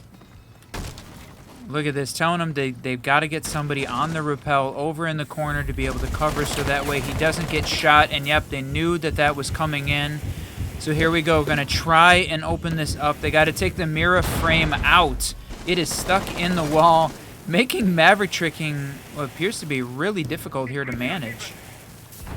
Okay, write that down, Whiskey. Oh, my lord. More impacts to rain out. Still got 2 on the board as Wamai can still do some of that long-range damage. And instead of those big open doorways that Thermite brings to the table, boy, they're going to have to opt for some teeny-tiny walkthroughs. They do, of course, get construction open so that split push can still commence. Oh! That's a way to deal with Clash. Shoot them in the back as they're on the rotate. That's the highway window, proven to be the downfall of many players. No different here. C4 going to ring out onto the main stair. Not going to claim anything, however. Prob going to find the dome piece of Flixer, as now we find ourselves into a 3v3. Prob going to find a double. Perseus on the board. Disan going to take bait off the board. 8 seconds left, and they're still pushing up. And it's going to be a too little, too late scenario as we find ourselves in an HP dub city. San is going to grab that final one again, a bit of an empty kill, but pad the KD, take one away from N-Dubs there to start. That was a great round, a great defensive setup from the 1 HP team. 2 in a row to start with, on the back of a great performance there from Rai and Prav, but really the MVP goes to the impact tricking, keeping all of those breachables off the walls. That was a masterclass right there and fun to watch. Absolutely, and the reason that we saw Thermite banned, right? It just made that push incredibly difficult. Now we're going to see the second 2F site as CCTV and Cash going to be the next point of contention. Because Maverick's on the board, what you're seeing here on the breach is they are making it just a bit more difficult for the Maverick to breach it, right? You can get lost in the sauce as you're trying to get your the Mav torch to open that up when there's a bunch of holes, because it's an uneven playing ground. So it's going to be a bit tougher, wasting a lot more and making it a bit uneven. It's a little bit tougher to push in on.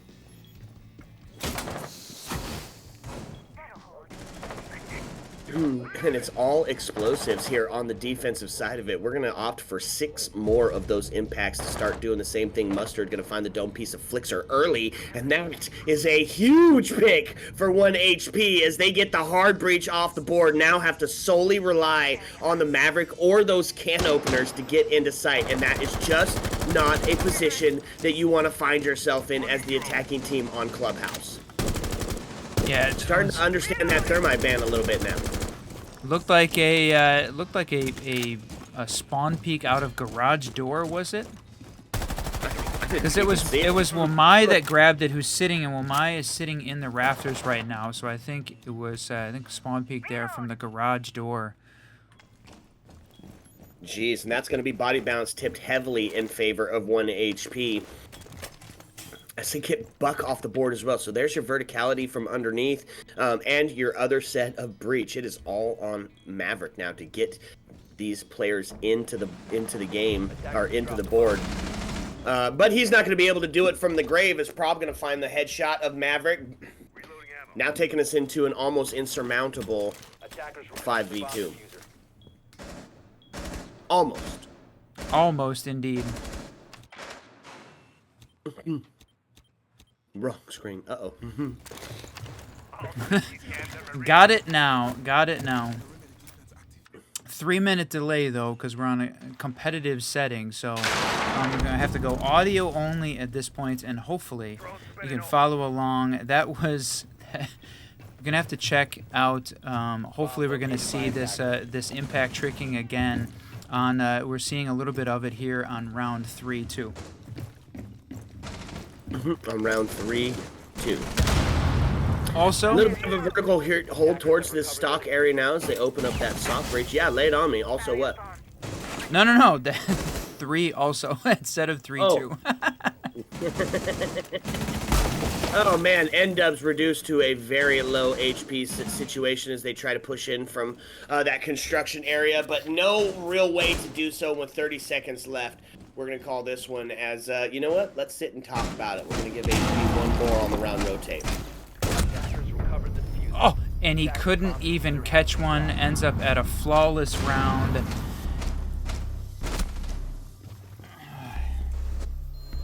Yep, coming back from that quick tech pause. We had to take that tech pause, and thanks for the team for our team in online there catching that we needed to make that switch. So we've seen now 1 HP take 3 in a row on defense, and seen is a bit relative because we did miss that one round. However, that was another great showing from the 1 HP team, and Mouse 1 is taking their timeout again, playing out very similar to the way we saw Consulate play out.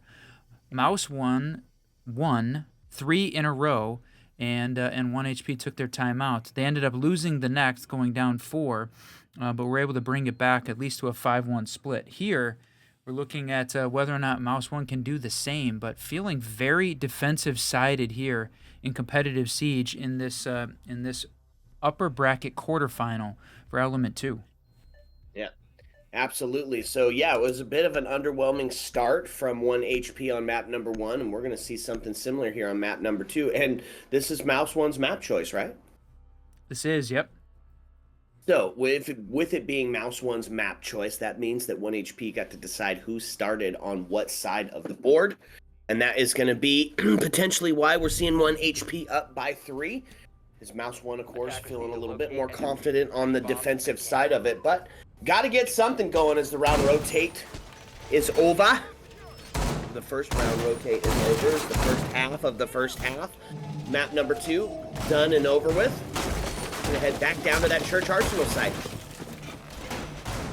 On that Church Arsenal site, still gonna get that intel in the form of the Echo. Still gonna see Mira utilized, but here's the big kicker. It's 6-0. Rai just having a phenomenal game, and now putting a vector back into Rai's hands. That is an absolutely huge potential play here.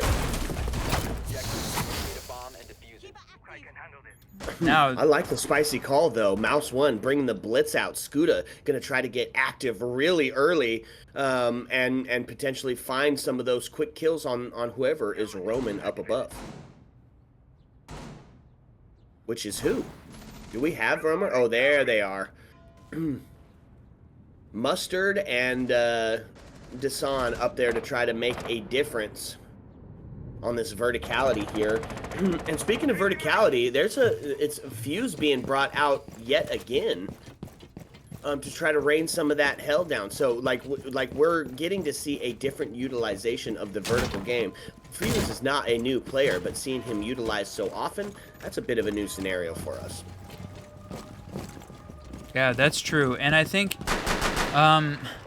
bringing the can openers, Fuse is one of the operators that's got the can openers because of those hard breach bans.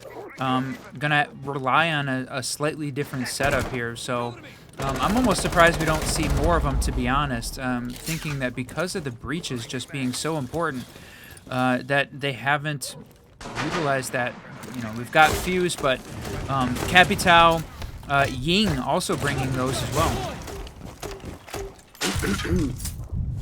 And now they're going to go ahead and get that kitchen breach opened up as Fuse sends a few of those devastating... Oh, look at that. Both of them droned out here as they know that they're trying to push into this dirt area. Know that there's two of them in there to take that battle.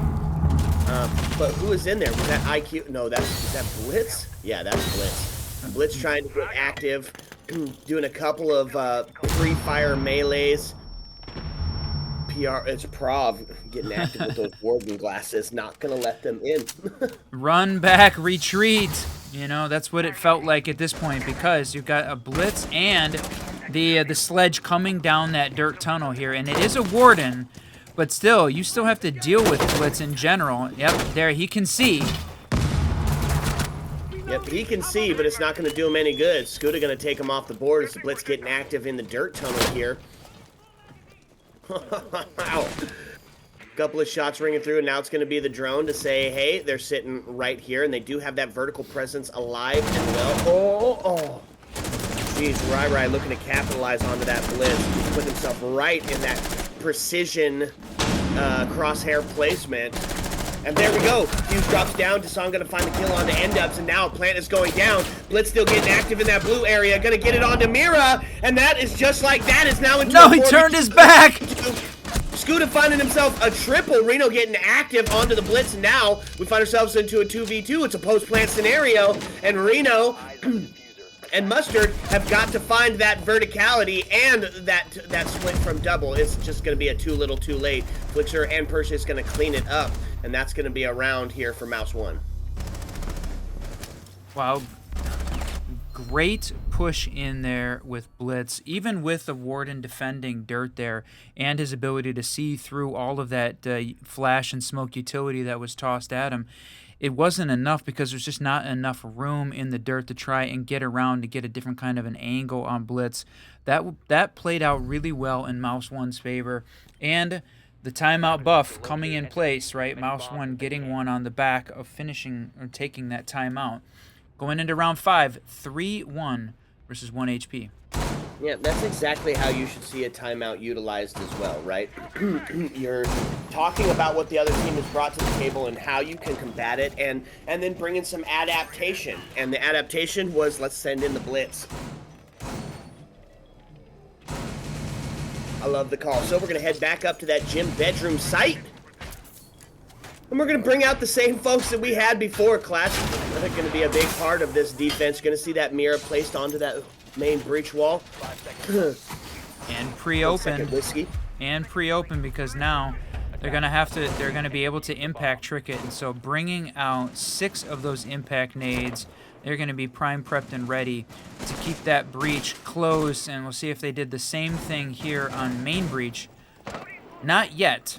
Nope, but they've got Clash is back in that spot defending. All right, so we're going to see round 5 start to kick away. The back of that Mouse 1 victory, the first for attack.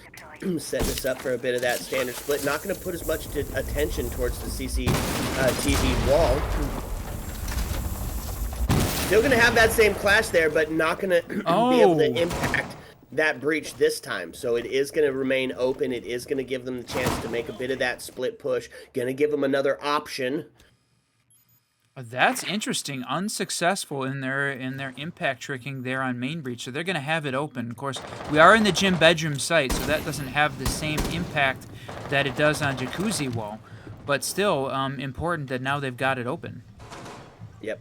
And a little bit of a late round Mira. 1 second, Whiskey. Here we go. A lot of defense happening over here on the gym bedroom side of the map, but the nade from below is going to take Mira out. No, that was as close as you could get without. I'm really surprised. He's going to get up through the floor and down. There it is. N-Dubs finally taking down Rai. 6-2-1. Still having a great game, but now Mira off the board. Yep, and that's the big pick here, right? 6-2. That's the one that we got to try and figure out how to keep contained. Taking them off the board, that's a good way to do it. So now body balance is tipped in favor of the Mouse 1 attacking team. The nade coming out from Sledge. Oh, Wow. Is gonna go ahead and save his butt there as it pulls it up and still has himself lined up to take that next engagement. Oh, and he's gonna lose both of those grenades to it, and that's now all 6 nades gone and off the board. Reno gonna find the kill onto N-Dubs, and that's the clash getting active yet again, and it is gonna be Fenrir to find himself on the wrong side of death. Skuna gonna find a double and send Reno to greet death like an old friend, as now we find ourselves into a 3v2. great refrag there, but no.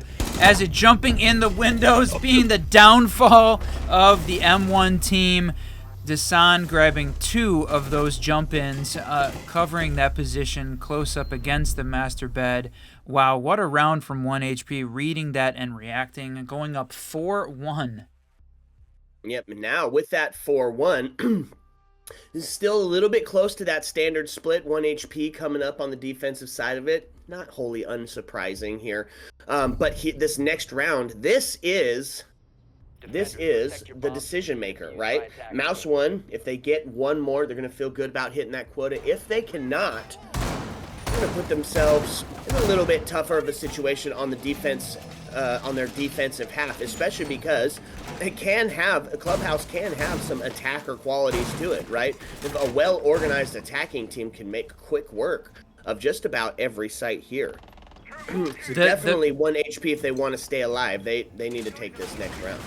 The big delta though is that the hard breaches are off the board, right? With Thermite and Hibana, that really changes up the attacking landscape, and I think makes this a much more difficult map to attack at this point. So, but that's going to play out on both sides. Yeah, absolutely. So we're going to see the fuse utilized here again on the back of that blitz potentially as well. Do you think they're going to be set up for it this time? I mean, we did see the adaptation of the Legion coming out, which I think could be a potential a stopper, right? Those Legion goos get a couple in the same spot. 12 points of damage, I think, after the initial goo impact. When you're blitz and you're pushing into sight, it's not generally a safe spot for you to sit down and pull that bad boy out. I like the adaptation.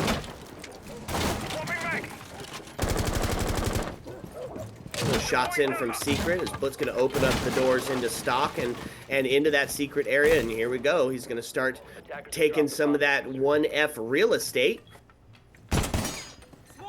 So definitely opting this alternative strategy, not going with the dirt push, setting himself up here in the lounge, close to swamp, deciding which path down are we going to take. But the fuse taking out Mustard down below, that's got to feel good.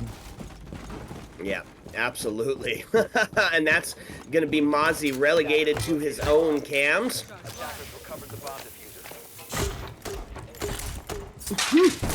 Oh no! Not gonna find one on the second. They just got out of there. Yeah, they're going to get that hatch open, of course. And that's some more of that verticality going to be put into play here. It's body balance tipped in favor of Mouse 1 here. Oh. And now they're just doing their damnedest trying to get this mirror window open because you don't want to push, you don't want to drop the hatch, you don't want to be caught slipping with Warden behind this mirror. Smokes be damned. yeah, we talked about it with that mirror window in place. You can't push. You have got to have a way to take this window out. Yep, instead it's going to be the But drop from the back, a little bit of siege timing there. Blitz poised and ready to take this gunfight. It's going to be Rye finding himself another kill as he puts himself into that 7-2 and still got that intel going out. It's calls across the board now with the Flores drone doing destruction and intel work. And Fuse going to drop that next one, and Plant going down yet again. Mouse trying to come up on their second win for the round, and it is 4-4. They're going to stick this bad boy. 4-3 is Desan going to find it on the Scudo, right, to find it on a Flix, and just like that, it is falling apart for this attacking team as they find themselves in a 3v1, a 2v1 now. Floor's the last one alive in this post plant, and he is pulling out the pistol. Impacts raining down. Legion, Reno to pistol pop and body drop, and they're going to end this round, and it's going to be a 5-1-half in favor of the defense. Oh, man, we're going to have to go back and re-watch that round just to fully understand what happened there. We thought they had it with downing the Warden behind the mirror. That was perfect in order to to be able to manage that. I thought for sure that was going to be enough for them to get rid of the mirror with Warden behind there, but I don't know exactly what happened to take down Blitz. They were able to get the plant down, but everybody just crosses coming all over the place there at the end to clutch that one up for 1 HP, and they go 5-1 on their half. So now we get to see whether or not this was the hard breach is making a huge difference here, and how is Mouse 1 going to handle their defense without the hard breaches on the board? Yeah, well, one of the ways that Mouse 1 not going to have to deal with that hard breach, right? They brought the Cade along to help stop that hatch play, and also don't want to see that Blitz push in through dirt. So who do we bring? We bring a little bit of that Goyo canister to cook them as they try to get through. Now, we have seen that not exactly play out correct, or play out the way that you would think that it does, is Blitz sometimes just moving through the fire. Damage be damned. Going in to get those kills anyways. I mean, he's got a shield, so he doesn't have to necessarily worry about, getting hit very many times after that initial contact with the fire. Not going to be on the board here for this attacking team. 3 sets of can openers, however. That's kind of what I thought we would see more often on the Mouse 1 attack, but no, 1 HP taking that strategy of just bringing a ton of the hard breed canisters. Can openers. Ooh! Mustard to find the kill on the Scuda, but N-Dub's going to find the C4 that's going to claim the life of part of that vertical presence. Sledge taken off the board, and that's going to be a set of nades gone as well. I'm going to see Rye on the full rotate here, and here's an interesting pick, right? Joe could be banned out pretty regularly. Almost always, because she's so adept at finding out where these roamers are, and of course brings that DMR to the table. They're gonna run through the fire. Perseus to find the kill on Reno, now takes us into a 4v3 as Mouse 1 on the defense coming alive. Cade is going to fall. It's going to take us into a 3v2. Buck's going to be the next. There's a minute and 33 left on the board. Defender's going to clean that one up pretty easily. In the back of a Flixer double. That P10 Roni. Oh. What a flick that was. Boy, lived up to his namesake on that one, my friend. Sheesh. Wow, another great one there. The basement defense. Mouse 1 holding that one down, and now we're going to head back upstairs to the gym bedroom. And yeah, this is turning out to be a really interesting game of Siege with Thermite and Hibana off the board. It's really changed up the style of play here on both halves. As expected, but it's been fun to watch. Absolutely, 100% agreed. So now we're going to head up to Gym Bedroom, the first instance of the 2F play here from the defense, from this Mouse 1 defense. It's 1 HP, 1 away from that match point scenario. And it's playing out very similar to how we watched on map 1, right? Very dynamic defensive setup and show out. Attacking teams not really being able to find a way to combat these defense. Map 2 shaping up to be the same exact way. No real answer on the attack side. So for this defense, as we're in that Gym Bedroom area, we are going to see the Mira brought back out, Fenrir and Azami as well. The only difference being that we're going to see Mozzie for that intel. And not really difference, we saw him utilized a lot on the 1 HP side of it as well. Got to have that intel. Doesn't matter who you do it with, Mozzie or Echo, but got to have it. I think for the most part, intel is vital. And it's proved to be some of the difference maker. Yeah, absolutely here, and similar setup too. Now at least they brought the Thatcher to make sure that the few hard breach gadgets that the 1 HP attacking team is bringing are hopefully going to hit their mark. The pushing tip, with the typical 2F push, trying to get that main breach open, and it looks like, at least for the most part, the Mouse team set up and pushing and holding their defensive setup from over on the Gym Bedroom side of the map, giving up the garage, top red, and Cash and CC all for free. They said, we don't want it, we don't need it, you can have it, we're locked in. Flicks are trying to take some of that roof play. When you see that set up there, holding that roof angle, oh. We've seen this a couple of times. Yeah, that's a devastating peak, but Perseus not going to be able to capitalize off it as nobody giving him that head glitch area. Oh, it was close. Somebody could have, but no. Going to have to rotate back around, support the team from a different position here, coming back through the basement, but going to be on the flank, heading back up through here to main stairs. Yep, and get themselves ready for a bunker down. They do get that CC wall open and construction to follow to open it up some of those sight lines and those head holes. But we're still sitting 5 apiece as this last minute's going to start to count down here, which means, folks, the trades are going to start to ring out pretty crazy as the push becomes more pressure-filled to get going. Yeah, this is basically a complete construction take here, and seeing, oh, Ying taken out by the C4 and the Logi push. Oh my lord, it is falling apart for the defense here. So now we find ourselves into a 3v2. N-Dub's got to be active on this bathroom area. I was going to say, wrong side of the Mira window. Well, it depends on what's open. If hot tub isn't open, that's a perfectly fine place to be sitting. Oh, you can see his back. Just not quite able to get the shot. Perseus to find... Oh. What a shot from below. No the defenders win that. That's what the problem was, right? We said time waits for no man, and that includes any attacker that's coming into Clubhouse. And in that 2 only left on the defensive side of the scenario, well, time winding down. You force yourself to push in. You force yourself to make the heroic play, and that can lead to mistakes, and that led to the Mouse one. Dub. Let's go, and we're heading back to CCTV Cache, and another site that we haven't seen very frequently here at this point in competitive play. It seems like it's moved out of rotation for the most part as one of the favored sites here on Clubhouse.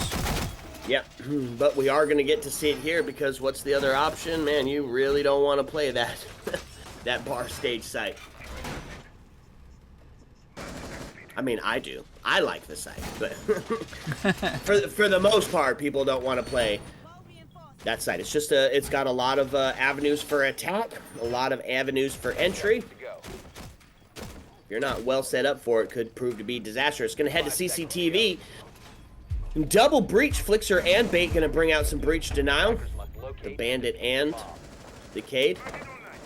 Bait sitting at that 1 and 8 scenario, just not finding himself as active in map number 2 as he was in the first. Yeah, I feel like we're going to see an awful lot of focus here on trying to get this main breach open. You got Azami playing Rafters. The Cade Claw's committed to trying to hold the back of these, the back four walls there, so that way Capital can't get his fire up. Yep. Except for it's going to be split up, and they are going to start to open up. Bandit going to do an excellent job at breach denial. The Bandit trick is only he knows how. They do get a can opener onto that garage wall, so we can see a little bit of that garage presence from the attacking team start to get set up. But they're going to have to switch it around. Only one Selma charge left. Try to get into the CCTV area. They've still got two of the Thatcher impact or the EMP grenade, so they still have the possibility. But yeah, bringing the Monty, and they're trying this garage push, trying to deal. They've got to get rid of the Azami playing up there on Rafters. And they do get that one, keep a barricade off. It's gonna usually stop. Did you see that? Man, There are 4 Legion traps at the top, and if Monty doesn't know or doesn't catch it before he pushes up the stairs, that could mean death.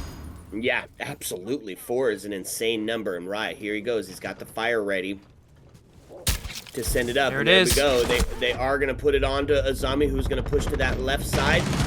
N-Dub's gonna get taken off the board. It is gonna get traded out onto Mustard, but Rai gonna find the follow-up there onto Scuda, and now Monty has made his way up onto the catwalk, and he sees all of these freaking Legion goos, and he's like, hey, send one of your nades up here or something, because I'm not gonna be able to move on.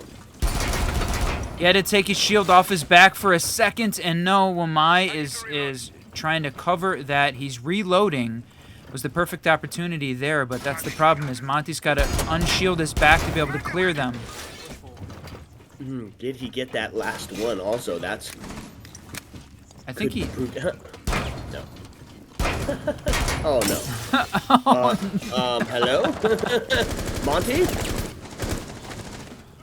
Oh, and what a time waster. There is 25 seconds left at this point. Even if he was able to pull all those Legion traps out, now they are in a really tough position with time. Right to find the kill on to Bait. As the trade rings out, now puts us into a 3v2. Perseus to find Prov. Now into a 2v1. It's all on the shoulders of Monty, and they're going to take him down with relative ease. As Mouse going to find another on the defensive side of it. Cade, 5 HP in a dream, and he lived that dream, baby. Yep, if you're able to push the Monty from 2 different angles, fully exposed on his back. It was a great push up into Rafters there. The stack of Legion mines, I thought was possibly going to be Monty's downfall as they tried to push up there, but the combination of the fire did a great job, as well as splitting up the Thatcher utility to get that hole in the bottom garage was enough, but eventually just weren't able to convert that into a round win. Yep, and with that, Mouse won on a bit of a tear defensive-wise. And then bring out some fun ops to try and tie up this scoreline. We're going to see Flixer bringing out that cap can.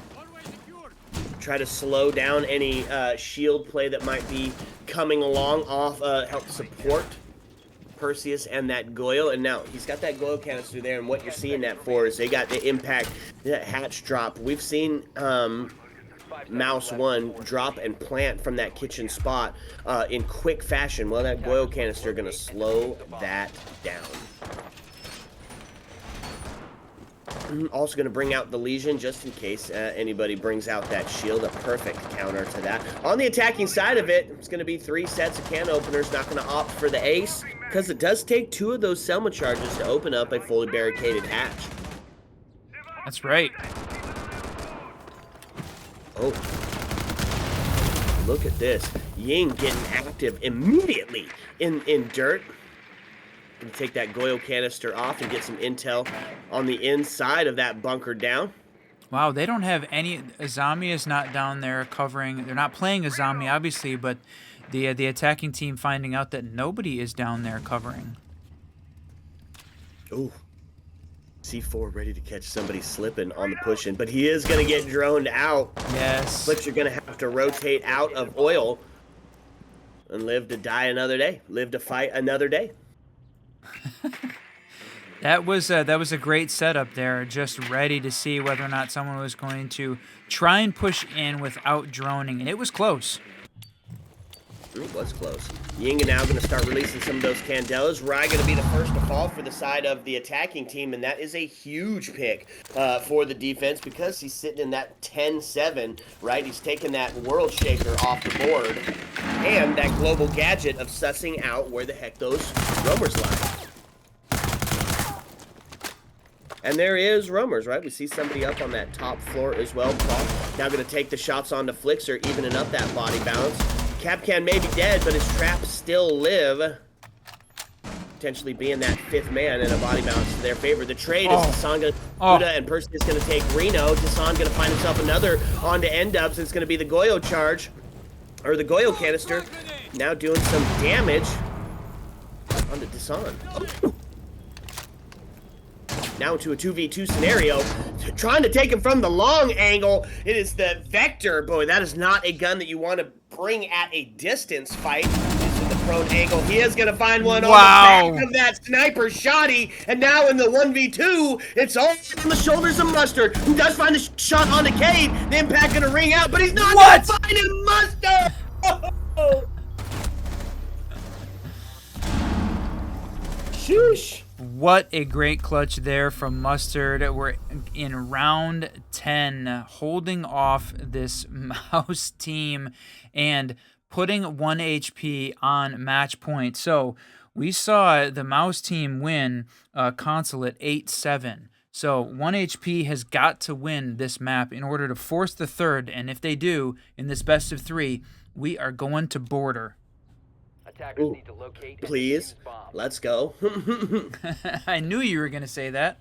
Oh, it's my absolute favorite map, and I want to see it as a decider. Let's go. Mouse now has to be perfect for 2 in a row to tie us and bring us back into that overtime scenario. Maybe another double OT. There you go. Let's go. I mean, these two teams have cleared their way all the way from the round of 64 into the final 8 in the upper bracket. So they've certainly had their fair share of wins here each. Neither have lost a game at this point. So 2 undefeateds running up here in the upper bracket quarterfinals. Yeah, that is definitely a recipe for some overtime, baby. Attackers' objective is to locate a bomb and defuse it. 6-4. Okay, we said Mouse has to be perfect for 2. Let's see how they bring about that start. They are not going to opt to bring any dedicated hard breach. Going to instead opt for that similar lineup of Capital, Buck, and Ying. And those can openers? It's an interesting call here.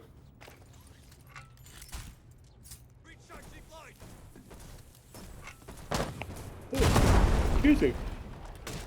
They are going to get that CCTV wall open, and you can just hear these can openers going everywhere. You know, open up construction, open up CCTV, start to make a bit of that split push. They got a zombie droned out. Yep, she's going to end up, appears that she's going to rotate out of that position, try and preserve her life. Yep, back, playing the nade from below. Yes.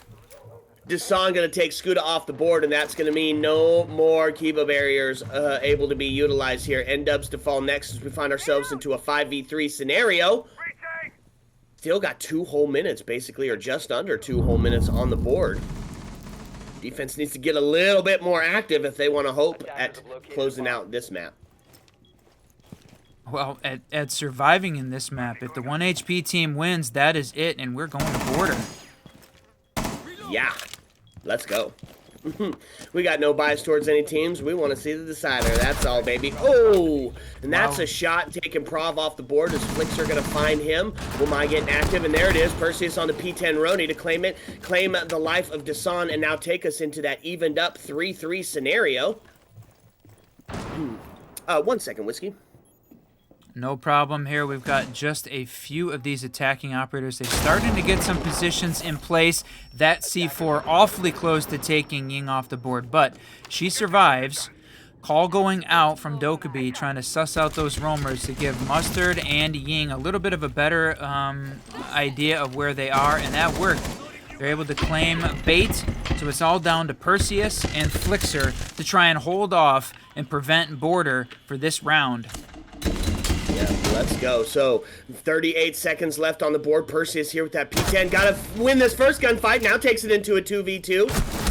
Oh, my lord, a 2v1 is the DMR going to claim Flixer's life. Now all resting on the shoulders of Perseus, who's got that P10, and he's going to take the long way around, but it's going to be the cross set up and ready to go, and it's going to be 1 HP taking this map, and it's a decider. It's a border, baby. Great map indeed. Wow, 7-4 in favor of the 1 HP team.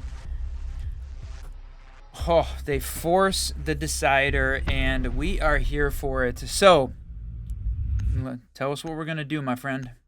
Well, we're going to sit back, relax. We're going to fill our drinks up to the tippy top because when we come back, it's going to be the stunning conclusion to this best of 3 as it's going to take all of its namesake in this battle royale. Ayo! Let's go.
What's up, and welcome back, fellow Siege spectators and players, and baby, in the climatic crescendo of this riveting saga, we stand on the precipice of the final decider, Map 3, the ultimate battleground that will decide the fate of two rival teams. And as tension reaches its zenith, this digital terrain before us is fraught with the echoes of past confrontations and the palpable anticipation of a final clash between these two titans. It's a make or break, it's a do or die, and it is all on the line right now. Map 3, the deciders. We are your tipsy tour guides. I am still the Reverend Whiskey Glitter, and with me, as always, my partner, my co-host, Mr. Whiskey Run. What do you think, Mr. Whiskey?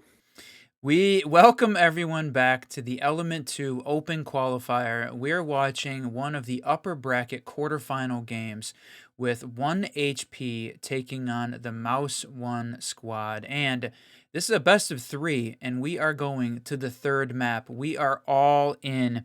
We saw Mouse 1 win Consulate 8-7 in that double overtime game. There was some great moments in that one, followed up by a fantastic game on Clubhouse. With 1HP taking that 7-4, it felt like that one was going to be much closer.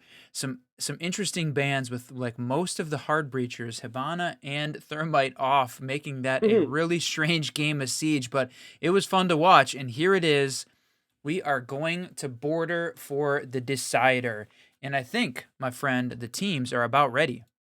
Let's get into it. Border, one of my absolute favorite maps, and why? Why is that? Well, because the strats can vary, right? You've got the east push, you've got the west push, both of them vital. But there's of course, all of that soft breach as well. Roamer's going to be playing down below, vertical to be had no matter what site that you were playing on, and my friends, it's all breachable.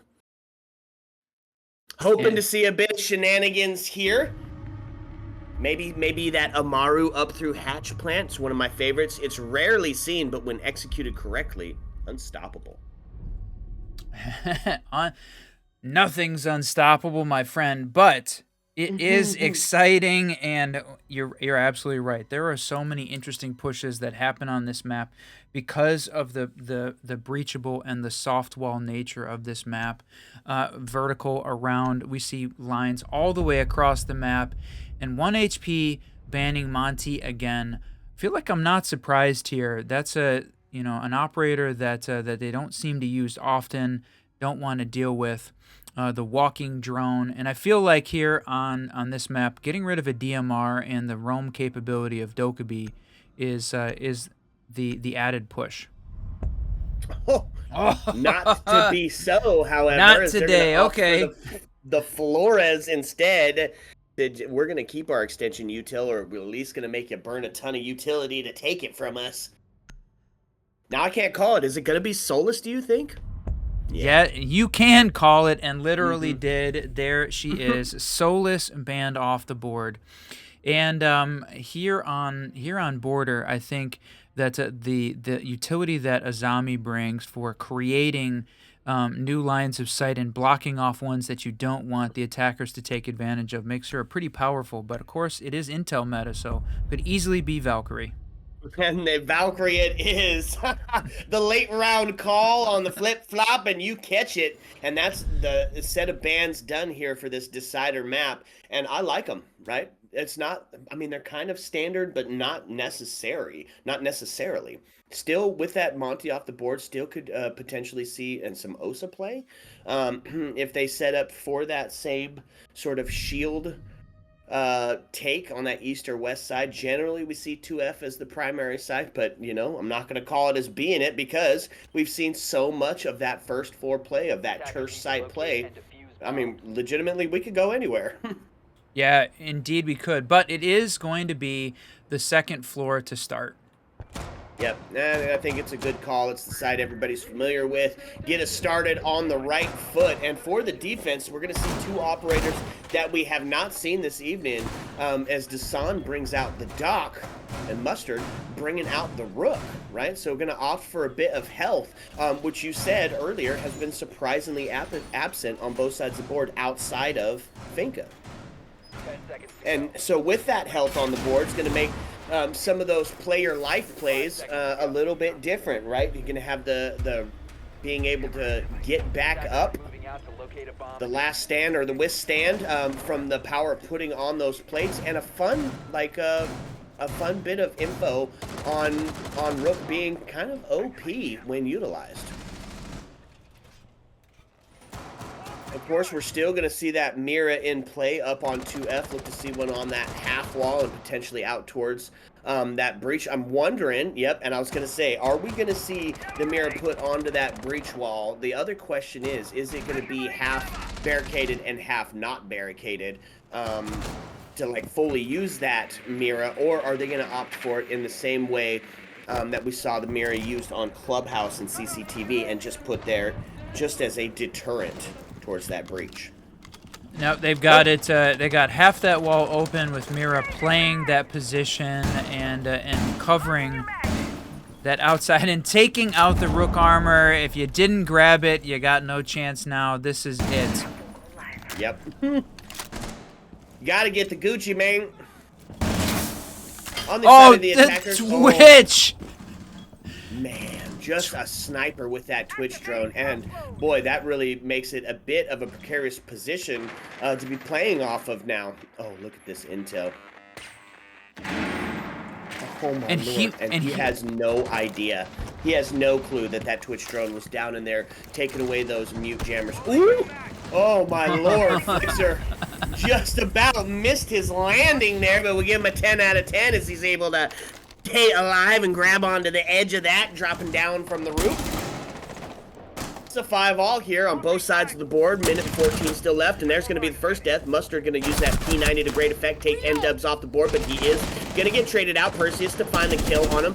As the refrags are going to start to play, or come into play. 3 C4s on the board for the defender, so not something that you necessarily want to be pushing in and planting against without having at least one of them off the board, but couple of nades, well, I was gonna say a couple of nades in pocket, but Nook already having used hers, and N-dubs off the board. Not gonna be able to do it. Yep, not going to be able to do it through explosives on this round. Going to have to rely on the gunplay, and this attacking team set up almost entirely on that valley side of the map, but pushing potentially for east here. Yeah, and Prob going to find the dome piece of Scuda. His body bounce going to tip in favor of 1 HP as they start to push into sight, and it does get equalized up. Flixer to find it onto the Hassan. And, oh no, wow. Prob to go. Wow. Flixer picks up the double, now putting us into a 2v2 situation. Reno getting active on Flixer. The refrags just being huge. Oh my lord! Ryder getting taken off the board. Reno to find it. Now we find ourselves in an old-fashioned 1v1. C4 on the board. Is he going to be able to stop this plant? Oh my lord, if he can't stop the plant, he might get the kill. He sends it, but he's able to get outside in a post-plant scenario. Oh lord, it's going to be the long arm here, because he's going to have to push up to take this kill. Sees him, oh my lord. No way! You didn't. Reno swats away bait as if he's a fly, a pest to be dealt with. He said, hey, I'm busy. Bomb defusing attempt failed. Sheesh. Defense coming up clutch here after that 1v1, and that was fun for a decider. Wow, what an opening round there for Border, getting to see 1 HP taking that win. Boy, that was a spread out play, but mostly the east side push and, you know, a little bit of west side pressure there. So the mirror window over on the main breach really not a big factor as part of that first round. But we might see that change here, because a lot of times you see the teams go back to the 2F site and then repush from the west side. But yep, but don't need to do it here as the defense won their first round, so they're going to take it down to that vent workshop area, opting for that instead of the bathroom tellers. I like it. I mean, it can kind of interchangeable on which one you go to next. But one thing you can guarantee, it's going to be vertical city, and there's going to be a lot of util and operators dedicated to holding that top site. No Doc and Rook on the board. Going to They're going to opt for some of that landscape redefining. Castle and Azami going to be on the board and start to change some of that real estate around. Mute to stop that intel. That's drone up there and already having sights into it, not going to be affected by the mute.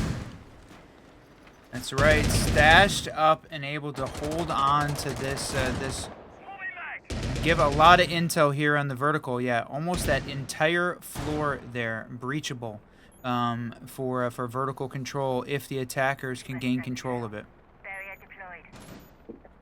Indeed, a bit of intel as well. Is Mozzie going to be on the board? Is Valkyrie taken out yet again? That's the good thing about those mute jammers as well, right? You got a Dokkaebi on the board that can suss you out with those phone calls. Well, just a quick over that jammer going to stop that in its track. And if you're standing on one when the call goes out, not going to have to worry about being sussed out. Oh! That's true. Scooter going to find the first kill on to Prob, and that's going to put body balance into the favor of the attackers. And speaking of mute, he's going to live no longer. Oh, that Mozzie running out and dodging bullets like crazy all the way across. Ash just gaining a ton of real estate. They've got all of waiting room at this point.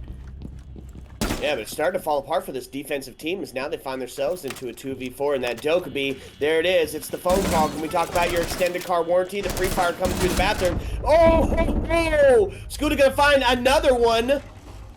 Now putting them into that 2-1 KD. Oh, what? no Ouch. way. Oh my lord, I can't believe that shot didn't pierce his dome piece. They've got an idea of where Warden's at. The plant's going to go down, and it's a post-plant scenario for this attacking team, and they're going to get a little bit of damage onto Rai, who's going to try to hold that hedge glitch area, start to reverse himself around, but it's Crossfire set up and ready for him. They're going to be listening for it. That gunshot does ring out, which is going to, oh my lord, and there it is. The DMR going to end Rai's life. Flixer, say goodnight. Yep, knew exactly where he was. The quick peek on the door frame had a good angle on it, and Warden going to pay the price. Well played there on the part of the attacking team, able to gain upper control and then work their way down, get the plant off while we still had a bit of a battle going on the bathroom teller's side. So the plant was able to go down amongst the distraction on that side of the map. Attackers need to locate and defuse bombs. Yep. That's one apiece here on the decider, and it is going to be the bathroom tellers set up next. That's where most of our gunfight went down anyways. They're like, you know what? Fine. We'll just go there. How about that? On the defensive side of it, we're going to see Orcs brought to the board. Help support that roam game. Potentially on that hatch play. I don't know. Bates is bringing the fuse again. So we had originally talked about whether or not that was a pick just based on the hard breaches being off, but is that an operator that he just enjoys playing? It's an operator I enjoy playing. Who doesn't love that cluster charge to take down? I mean, we're always hunting for that perfect ace, right? The perfect ace, indeed. Ayo. Okay, folks, here we are, one apiece as we head into round number 3. I'm sorry. 1 second, Whiskey. Take over for me real quick. That's right. Here we are. They've got, taking a look here, Skuda with the quick entry on Ash was able to gain a lot of real estate on the bathroom teller side during the last round, and here gaining a lot of real estate on detention, pushing in here to customs, going to gain some control on this part of the map as well. Not a lot of defense here.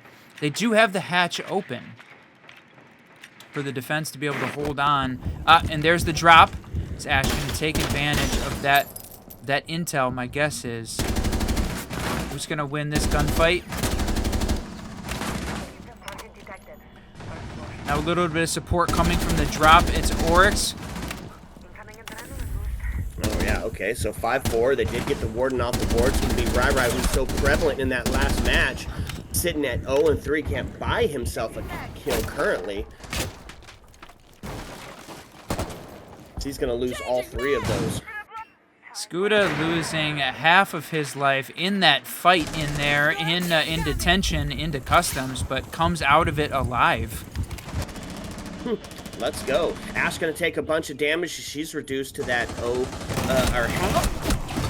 Wow. Oh, gonna DMR. regret one later. DMR just proving too devastating, and now in this 5v2, this 4v2 scenario, minute 10 left on the board. It's all resting on the shoulder of Hassan, and we're going to be seeing ourselves set up for the execute, and there it is. Bait back inside.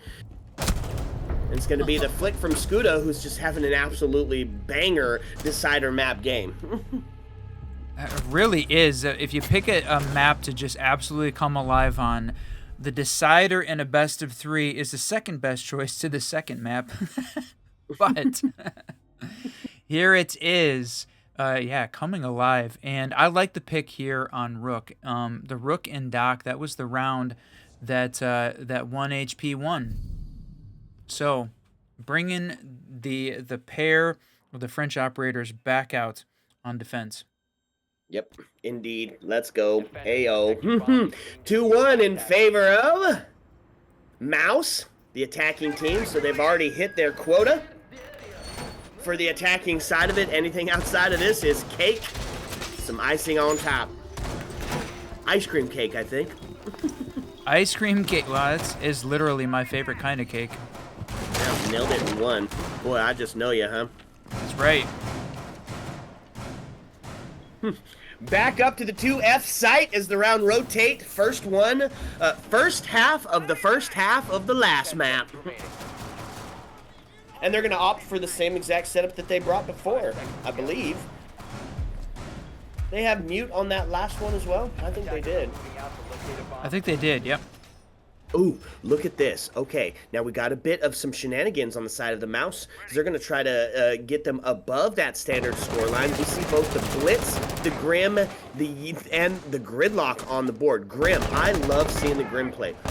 Recently reworked has just made him an absolutely outstanding operator that he doesn't have to put himself into damage to utilize his gadget and can just flood an entire site to gain that intel. Oh, rather than the OSA here in the quick plant scenario, they're going to be pushing for the blitz. But okay, the defense has got a warden in place playing this area. As soon as they hear the blitz coming up, I think warden is definitely going to get active. And there are 3 C4s on the board. Both Rai and Prav on the warden are in position to be able to block an east push with a C4 toss.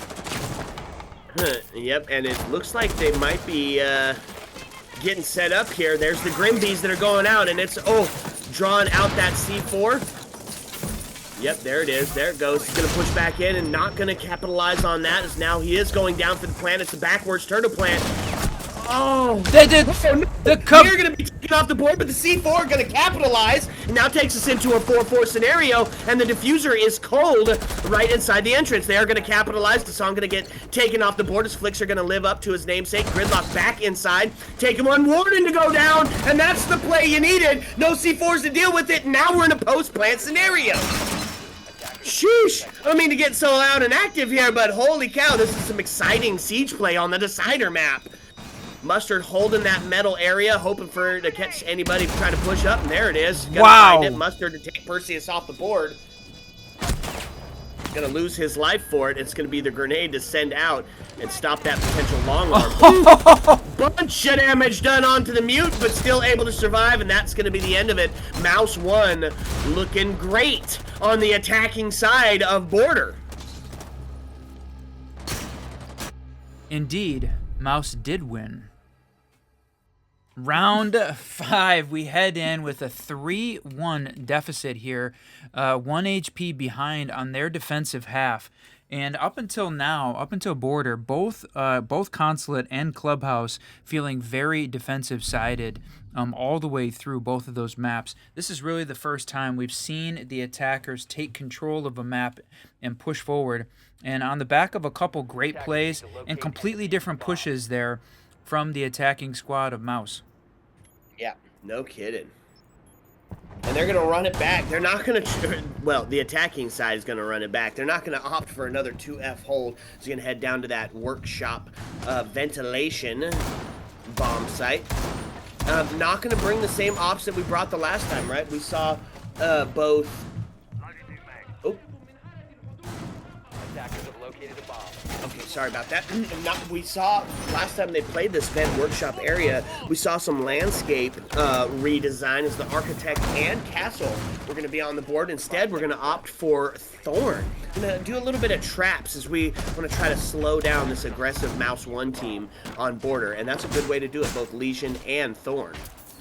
I think they're thinking that they might see another Woods pick, and they don't want to. They don't want to have to deal with that. Yep, bring out the traps when you're not sure, and now they've got the Mira in place there in Fountain with electrified with those electrified walls, so that way her Mira window is protected. Yeah, and instead of the Twitch, gonna opt for the Sam Fisher, and man, I'm a big fan of this call. He definitely, I believe, got a rework just not recently. I mean, it is recent, right? It's the change that's still prevalent here. Oh.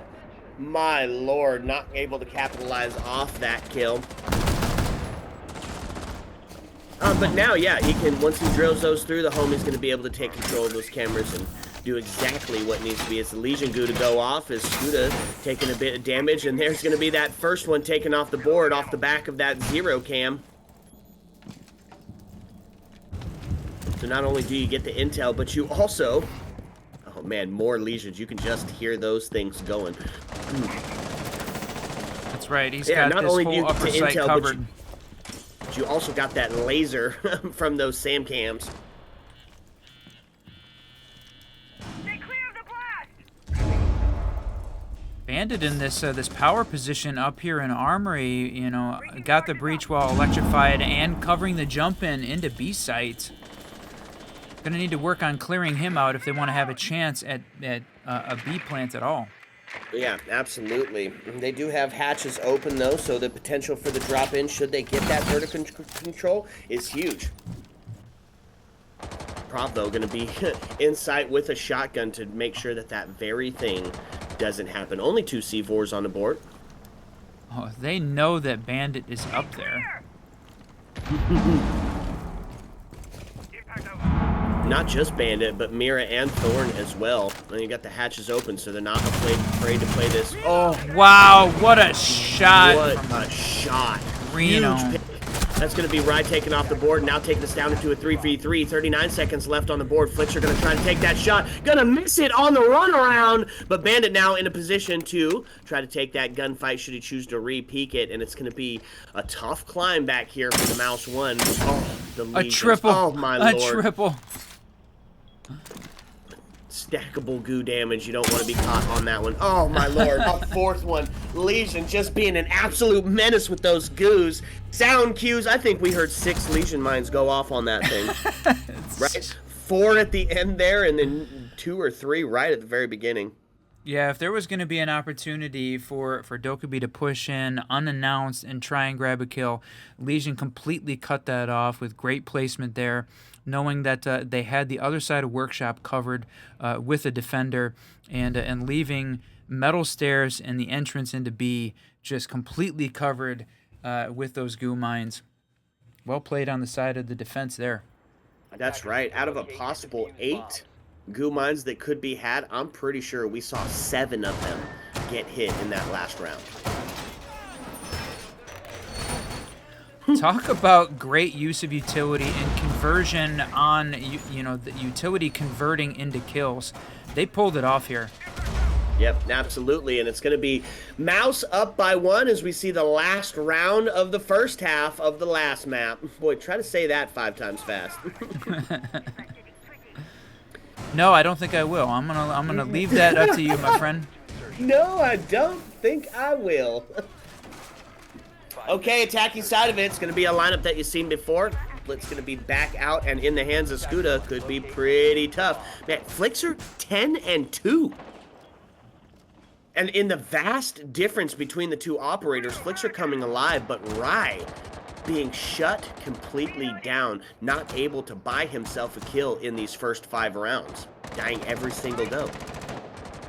Yeah, that is a significant departure from what we saw just a few, you know, an hour ago on Clubhouse. Oh, they've got a drone stashed right above right above the cam. He hears it, and he does get spotted out as he's sitting on that Kiva barrier, a very powerful position here. Get some of those Wamais up and ready. Oh, the pre-fire just missing out on capitalizing onto the attacker here. So first minute going by, drones doing what they do best. Blitz on the west side of the board this time. Oh, the drone on the back, the literal back of that drone is able to take out Wamai from that position. Wow. Write that drone spot down, my friend. That one is a game winner. Oh, man. And Rai greeting death like an old friend as he finds his 6th death without a kill. And is potentially why we're seeing the scoreline up on Mouse 1 right now. It's 5v2. All resting on the shoulders, of nobody. It's a flawless round for Mouse 1, and they find themselves up by quite a few. I was going to say... That's a 4-2 split on the attack side. Ayo. That was unfortunate there. I don't know. We just caught that right at the end. Azami not moving, held in place. We're going to give a quick tech pause for a game restart. That was unfortunate. Yep. All right, so sit back, relax, folks, because when we come back, it's going to be the last half of the last map and the stunning conclusion to this battle royale that has ensued. Ayo! Let's go.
What's up, and welcome back, fellow Siege spectators and players, and it is going to be the stunning conclusion to map number 3 here in E2.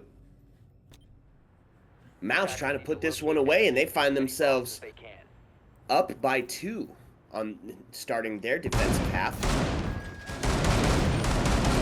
Man, they better be able to, hey, 1 HP better be able to bring that same aggression that Mouse 1 brought, or this is going to be settled fairly quickly here.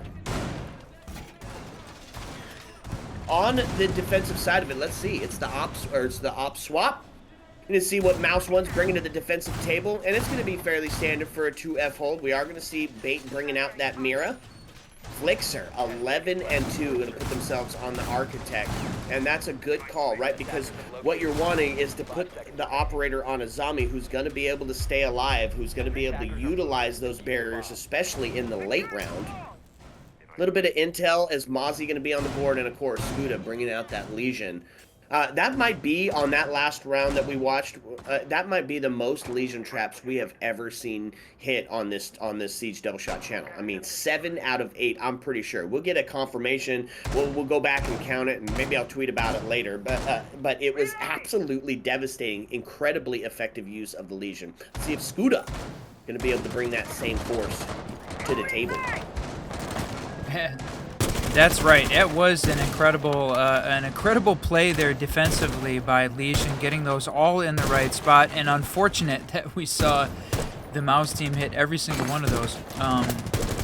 So now, and it was unfortunate that that Azami had the game crash. We were able to see that right at the end. I don't know whether or not that would have had an effect on the round, but certainly the round had already started and was nearly over. Able to take a quick tech pause and get them back in the game and ready for their attacking half. So here we finished right at the side split, now on to round 7. Little bit of a cook on that grenade. Oh! We talked about the win condition is taking Flixer off the board, and Mustard gonna do just that. Is now Prop getting inside. Tried. Oh! Wow! Scooter gonna be ripped from life, evicted from his mortal body. That's going to be body balance. It has to be in favor of it, and now they are going down for the plant, but it's going to fall apart because Ace is going to get that C4. Okay, man, I can't even keep up now. It is all resting on the shoulders of Perseus, who is sitting in that 2-4 scenario, and it's going to be shots from everywhere as the plant is going down again. Perseus is going to find the kill onto Desan, but it's now going to be a post-plant scenario, and we're going to have to see the big rotate, and they know where he's coming from, and they're going to find the kill onto Perseus and find one in favor of the attackers. Well, I guess they are bringing that same aggression to the table. I mean, they had to have been planting within the first minute of gameplay. Let's go. You know, I love a protect the president. Yeah, and that plant went down so quick on the west side. I think the Mouse 1 defense was set up more for an east side push, and it was all set up there. So now going downstairs to bathroom tellers. All right, yeah. One in favor of the attackers, not going to opt to play that site again, as they were like, you know what? That was not the way that we saw that going, but not just not the way, it was a dramatic end, and they don't want to put themselves in that situation again, at least not back-to-back. No ego check here by the defenses. They are going to head down to bathroom tellers. Attackers have located a bomb. Let's switch up the lineup just a bit. Cade, I imagine, going to be brought along, not opting for that sniper shot. Oh, look at that. Rai with the parkour, putting the drone up into a great spot. No Solus on the board to suss him out unless he's seen.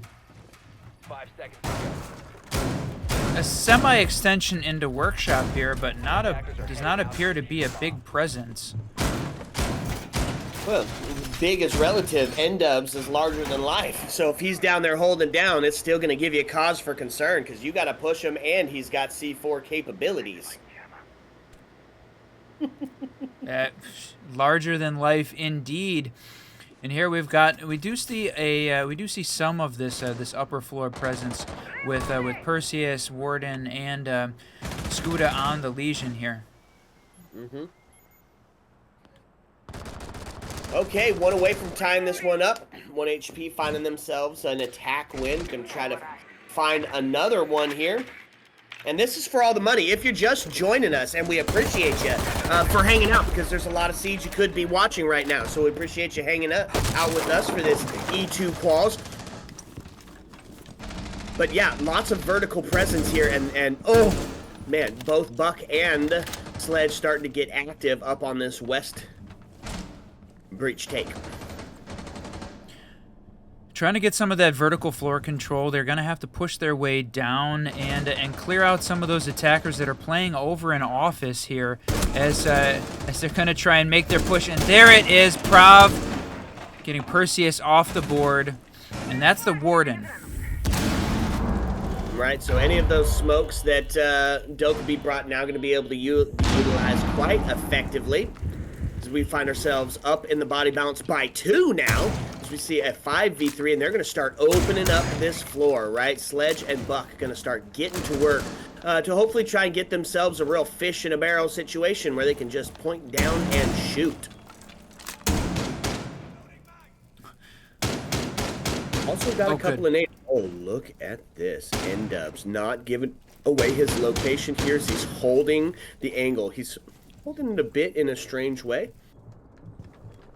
Yeah, interesting that they're both holding that angle. I mean, this this attacking team is making a ton of work there in the fountain area and office, but not really pushing from that side, and now droned out as well. Not Yep, sure but- what the strategy there is. Me neither, but now it's going to be the plant going down yet again. 5v2, and oh man, No- the shots no ring way. out. Oh geez, an attack, a flawless round by the attackers to tie up this scoreline. Sheesh. Boy, 1 HP really coming alive on the attack scene here. Well, like we said, going into this one, that the attackers, this was really the first time we were seeing a very attacker-sided map from either side, right? Both Consulate and Clubhouse previously were very defensive-sided. That at least Consulate went 8-7 and went really far and deep with Mouse 1 winning one of their attacking rounds in OT to clutch that up. But still, a bit surprising to see the more attacker-sided map here as we went to border. I don't know that we'd say it's surprising, right? Border is notorious for being a potential to have some attacker glory, right? Because of all that soft breach, because of the necessity for that vertical hold. Regularly, we can see Border be attacker-sided, and in this case, in this E2 best of 3, boy, it's showing up to be that same exact scenario. All right, Tied up, I'm 4-4. definitely here for that. That is a great point, Whiskey Glitter. Let's freaking go. And just like we were talking about it in this vent, the workshop's hold, verticality going to be key here as we see the Mira playing up top. But here's the thing. We've seen the plant twice now from 1 HP where they said, okay, you're up top. Who cares? We'll send somebody up there to be a bit of a distraction, and then we're just going to drop and plant. And Reno putting themselves onto the blitz, I think might lend some credence to that strat. They might be doing that same situation. See, looking through the drone hole, trying to, oh, they've got Legion giving some intel out, thinking that Sledge was potentially available to make some use of that, but no, not right now. Still outside of the map, finding his way in. Yep, Blitz going to be doing a majority of the drone work here for this first minute. Does get spotted out onto the Wamai, so going to start to get a little bit active as they're going to go for that isolate. Isolate and decapitate, looking for his dome piece. Just kind of push him off of that mirror, which is going to be tough. They're going to dedicate 3 towards that cause. Oh, look at that. The Ash charge. Oh, no. Oh, great teamwork by the Blitz and Mustard as they push in and they get the first one off the board. N-Dubs to find that C4 No. and Warden to claim another one. N-Dubs taking Rye off the board, and just like that, Mouse 1 up in the body balance, a 3-1 scenario, and one of the people that is still alive, N-Dubs, right? And these 3 last players are absolute gunners, N-Dubs, Persis, and Scuda. So Dasan really got his work cut out for him, especially now he's got no nades on the table to try and flush out this player from the back. The cross going to be set up. There's the first few shots to go through, and his location going to be given away, and that was a free fire through the wall. Oh my lord. And he is going to take Warden off the board to sledge him. Oh. No, okay, but now he has the diffuser at least, and has reduced this defensive team down to 2.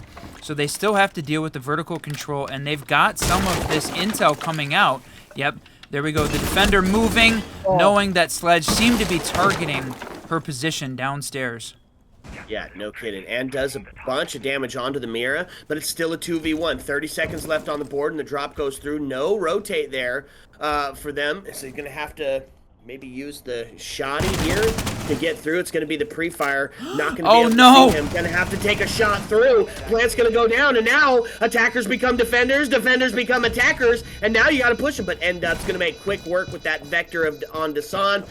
And that's going to be a defensive win here for Mouse 1 as they're going to go up in the body balance. N-Dubs being one of the standout players from the Clubhouse map, even though 1 HP took that win, definitely one of the standouts here, and starting to make his presence known here on Border. That's right. So now Mouse 1 on 1 round away from a match point scenario. Potentially ending this best of 3. Ooh, wow. This is really tough to call. Like you said, we're seeing Border be attacker sided even throughout like this specific play of it, but also in general. So hard to tell which team is really going to take advantage of it the best here and convert those into round wins. We've seen some good looks here from this attacking team. 1 HP has put together a few. They got the diffuser down in that case, just were not able to convert that into a round win. That's true, and with that, we're going to see Bathroom Tellers as the next site. The potential for a match point scenario in the hands of Mouse 1 if 1 HP can't capitalize on the attacking side.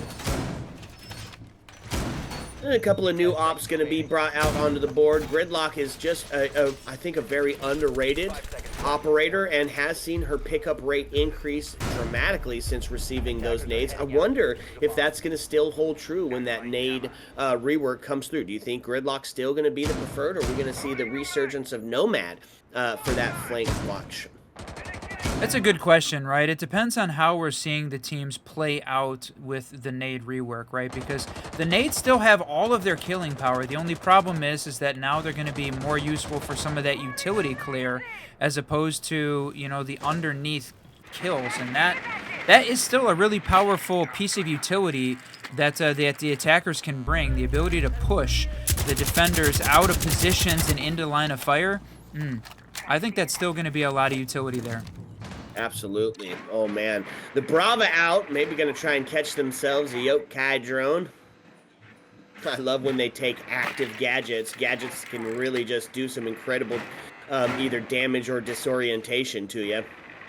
Now, the one thing about the nades that we didn't mention, I think that's pretty significant too, is there's just going to be a lot of operators that have them. So you're going to see Blackbeard and IQ both bringing them out, so there's going to be other options. That might be a reason that Gridlock's pick rate drops. And also just on the Brava play, unfortunate that she had that cam, was working on converting it, and then unfortunately moved the drone into a position. Oh. What a shot. Flicks are getting taken off the board, and that's a huge pick for this attacking team as the plan is going down. Just like that again, my friends. 1 HP just doing an incredible job of realizing that everybody is up top, and the IGL saying, you know what? Let's just push in. Let's just push in and plant. And just like that, now we're to a 4v2 on the side of the attackers, a 4v1, and they are just set up. 1 HP doing a just masterclass at Protect the President, saying, you know what, you can have up top. We don't even want it. We're just going to get inside, plant, and then follow it through with the Protect the President. 5-5 as we tie it up. Both teams vying for that match point scenario. Woo! Yeah, they're fighting it out here. And again, like you said, great call by the IGL, recognizing that there was a significant defensive presence upstairs in the 2F site. Was able to take out the player that was holding down Bathroom, was about to throw that C4. I mean, he was mid-throw in that C4 when he got killed. And there, just opened up the opportunity to hop in, plant, get it down, and then they had the coverage on the window as well. Yep. Yep, you right on that one. Defense caught on the back foot as they tie it up, and we're going to head back up to that 2F, baby. Woo-wee. Okay, defense going to opt for the exact same lineup they've been running. Various changes, of course, but, I mean, this is a good defensive setup, but you got to be around to utilize it. Going to be a bit more present, I think, on the 2F experience. Maybe 1 or 2 operators sent down low on that roam game. Maybe try to stuff that initial underneath play where those nades can come into impact. But Grim Ying on the board, so the potential for a quick execute still alive and present. No, you don't. 3 C4s to try and deny it. And the next team to win one going to put themselves on a match point scenario. And I'm here for it. This is exactly what you want in the E2 open quals here. The battle, the back and forth, the fight for supremacy, the tactical brilliance of both teams just showing up and showing out. Well, and we've got to the point where now, again, whoever goes on match point, this is the last map in the best of 3. It'd be map point, series point, and well, not qualifier at least, because we're in the upper bracket. The loser is going to head down to the lower brackets to continue their fight to stay in the E2 tournament. But the winner moving on to the upper bracket semis, taking place I think right after this. Yowza. Well, get some clarification on that, but that would be sure a fun one. Waiting for that run out. It's going to be Ying up on that sandwich window with those candelas. Potential to aid that push as soon as it starts. And there we go. No. They're going to try and blind that Ying. And that is going to get a bunch of candelas, forcing that person playing onto the mirror to get back into the site. Bait just holding out from those beasts, and they're getting in sight. It's going to be Mustard to take the kill on the end up. But they didn't drone out security. A zombie! Oh, my lord. Jeez, okay, Flicks are not going to capitalize off that. Now, all of a sudden, we find ourselves into a 3v3, a 3v2, as 1 HP. Oh, my lord, the C4 from Bait to take out Prov. Now taking us into a 2v2. It's 58 seconds on the board, and it is an immediate slowdown by both teams as they both go, what the heck just happened? Yeah, time to take a second, regroup, and oh, there it is. Skuda taking that one. Now really putting 1 HP in a tough position, all on Sledge. And the Legion mines just flying out and covering a ton of this area here as he's going to try and push in from Fountain in to the archive site. And does Mira know? My guess is yes. Yeah, I would say probably. And there's that sound cue. They definitely hear him. Oh, waiting for the sound of the Legion. He knew exactly where he put it, and it's the pre-fire to end it. That's going to be Mouse 1 now up on a match point scenario. 1 HP, have to answer, or it's over. This is a match point, series point scenario, and it's all on the line. Last opportunity here for 1 HP to try to force OT and keep their upper bracket dreams alive because, like we said, whoever wins this is going to those upper bracket semifinals. Attackers need to locate and defuse bombs.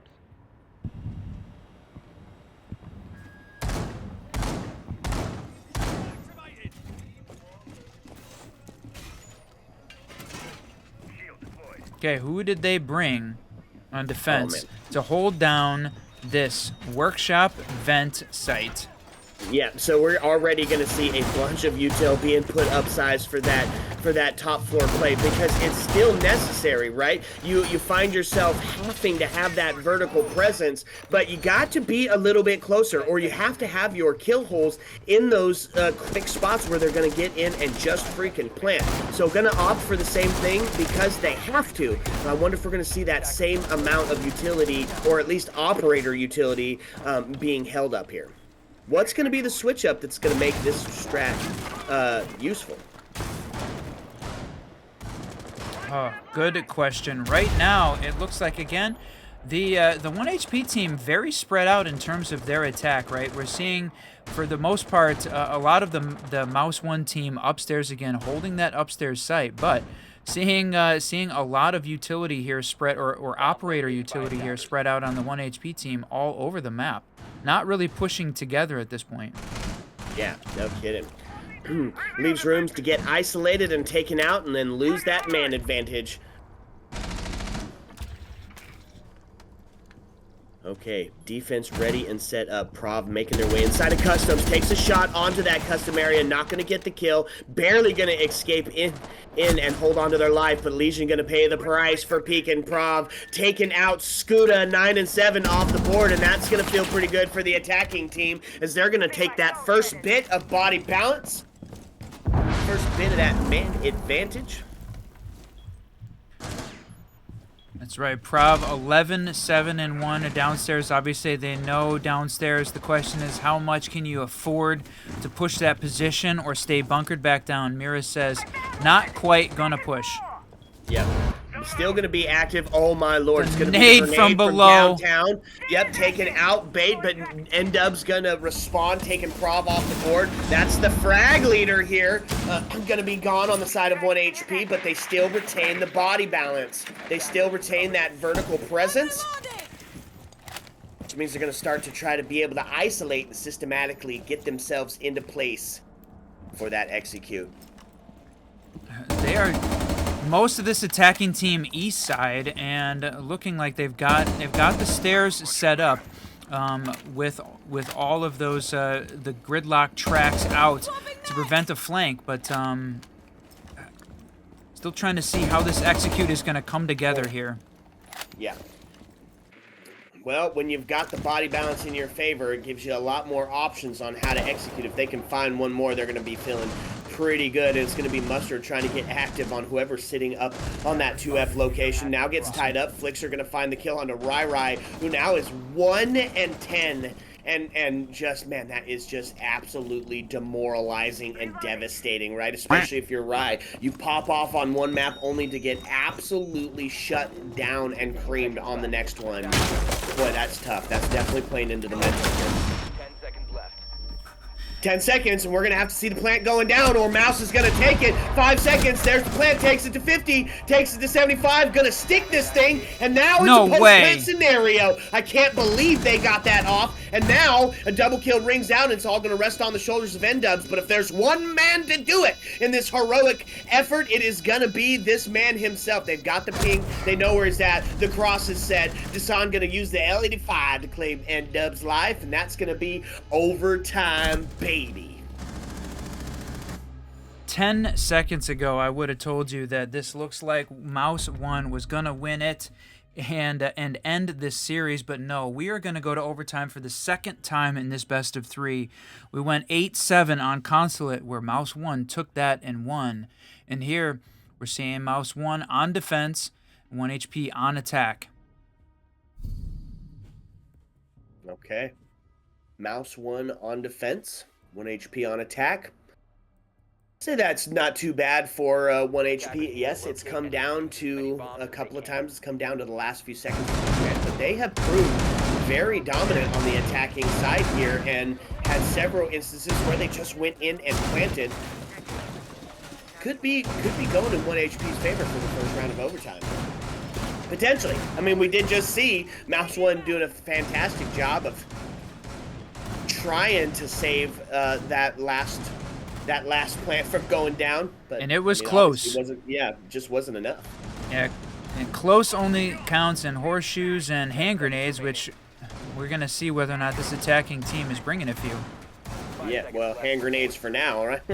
That phrase gonna have to change after the next rework. Well, I guess close will still count.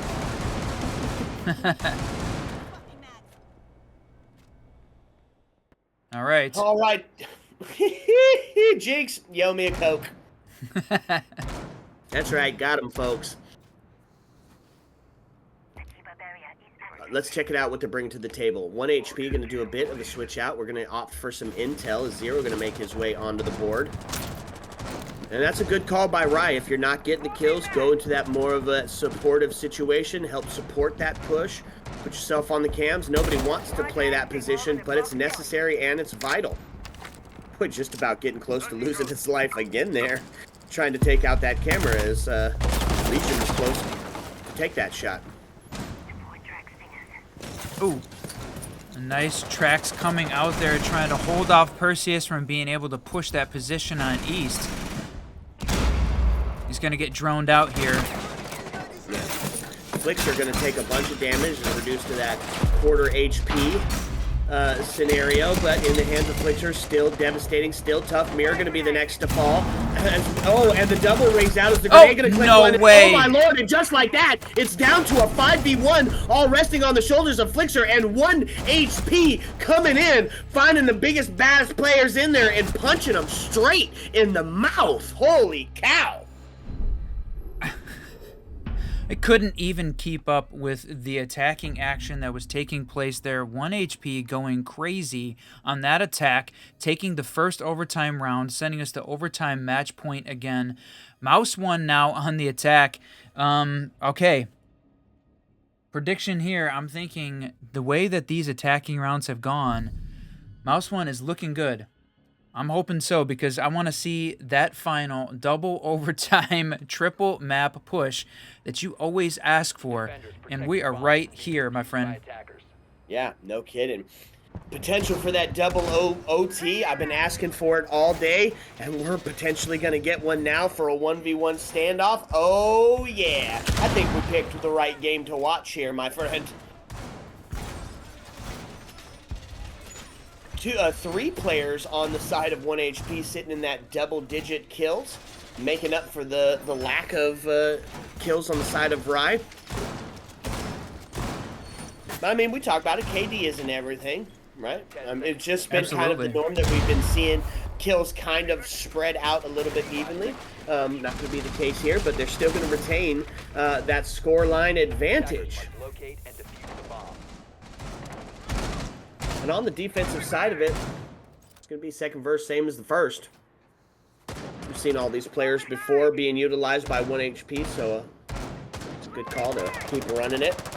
On the attacking side of it, got to bring out the Twitch to deal with that Mira. Not going to opt for the F2, instead for the DMR. Of course, is devastating in the hands of the right person. We've seen a couple of DMR finishes that have been, you know, some for the books. I'm going to get a little bit of intel here as this first minute starting to tick by, and they're going to suss out that the Mira is there playing on that fountain wall. We did see this Mouse 1 attacking team win quite a few rounds too. Definitely a lot of DMR play, and look at that. Ooh. Where was that the thorn trap stashed outside in the window? I think so. Yeah, potentially. And what it does is it forces him back to that corner. And they did have somebody ready for the run out, but because somebody else was, one of the other members of the attacking team was so close, not able to utilize that. Is this an open vault? Do they know it's open? I don't know that they do. No, I don't think they do.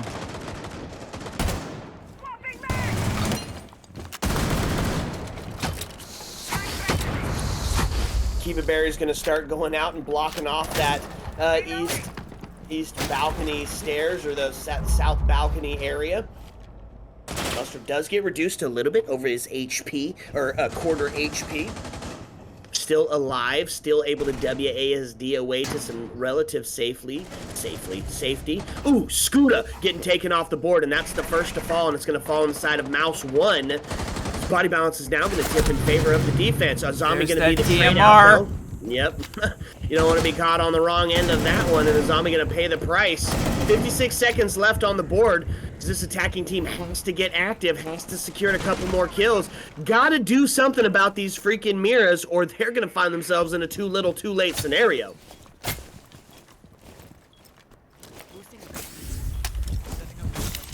Okay, this is it. Oh, Thorn Trap gonna go off and stop that plant from going down, so they're gonna push back in. Oh, a little bit of damage going through, and they are gonna find...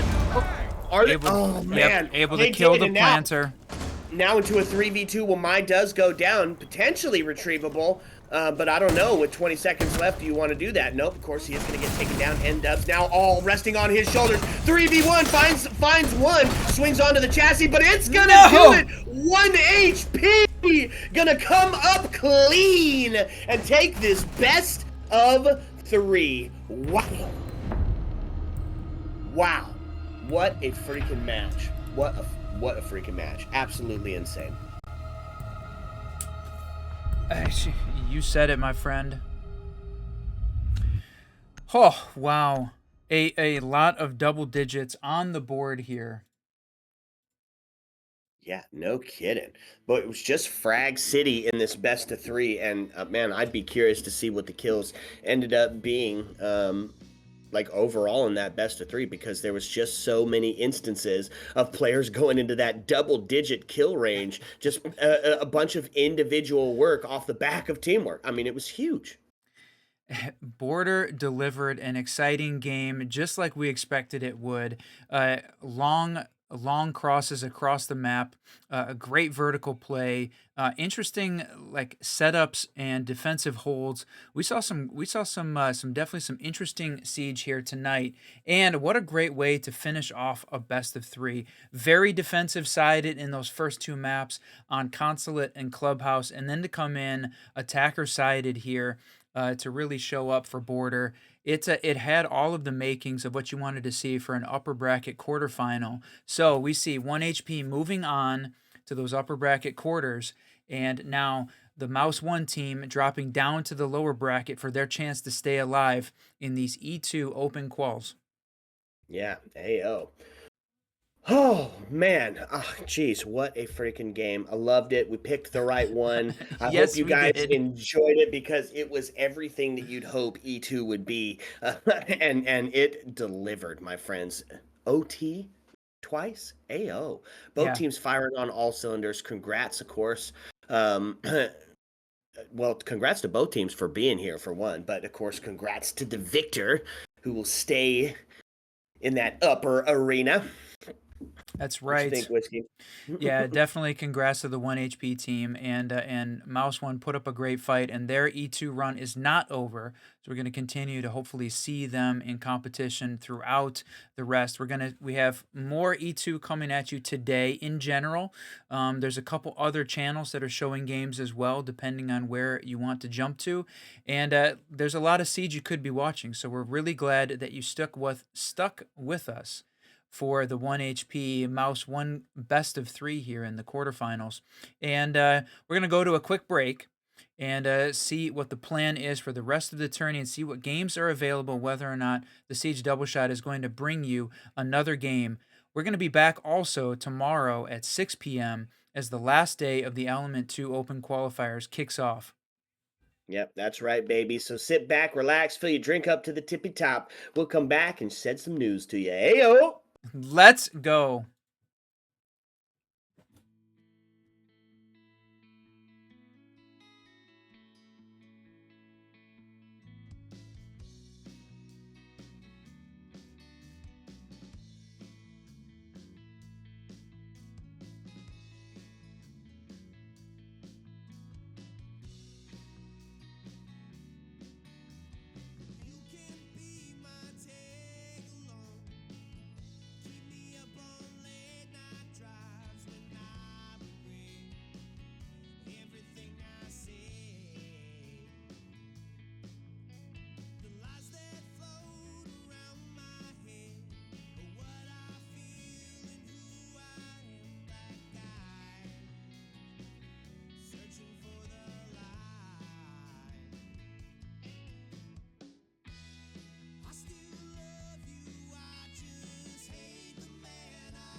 What's up, fellow Siege spectators and players? Well, alas, it is going to come to the end of the evening here as we have a bit of a family situation popping up for the Whiskey Boys.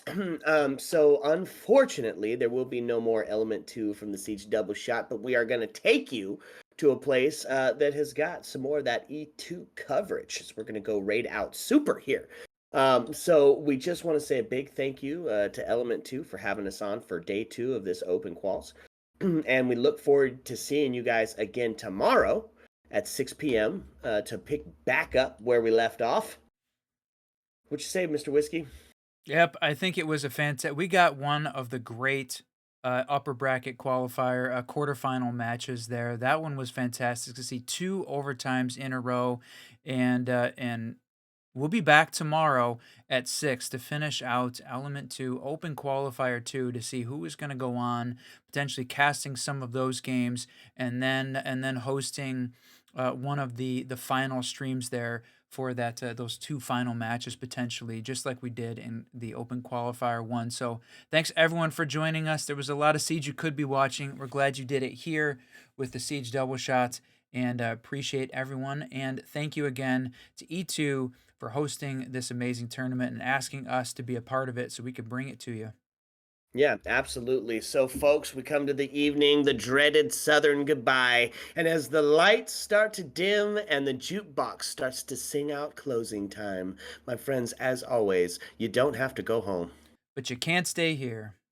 Ayo. Let's go.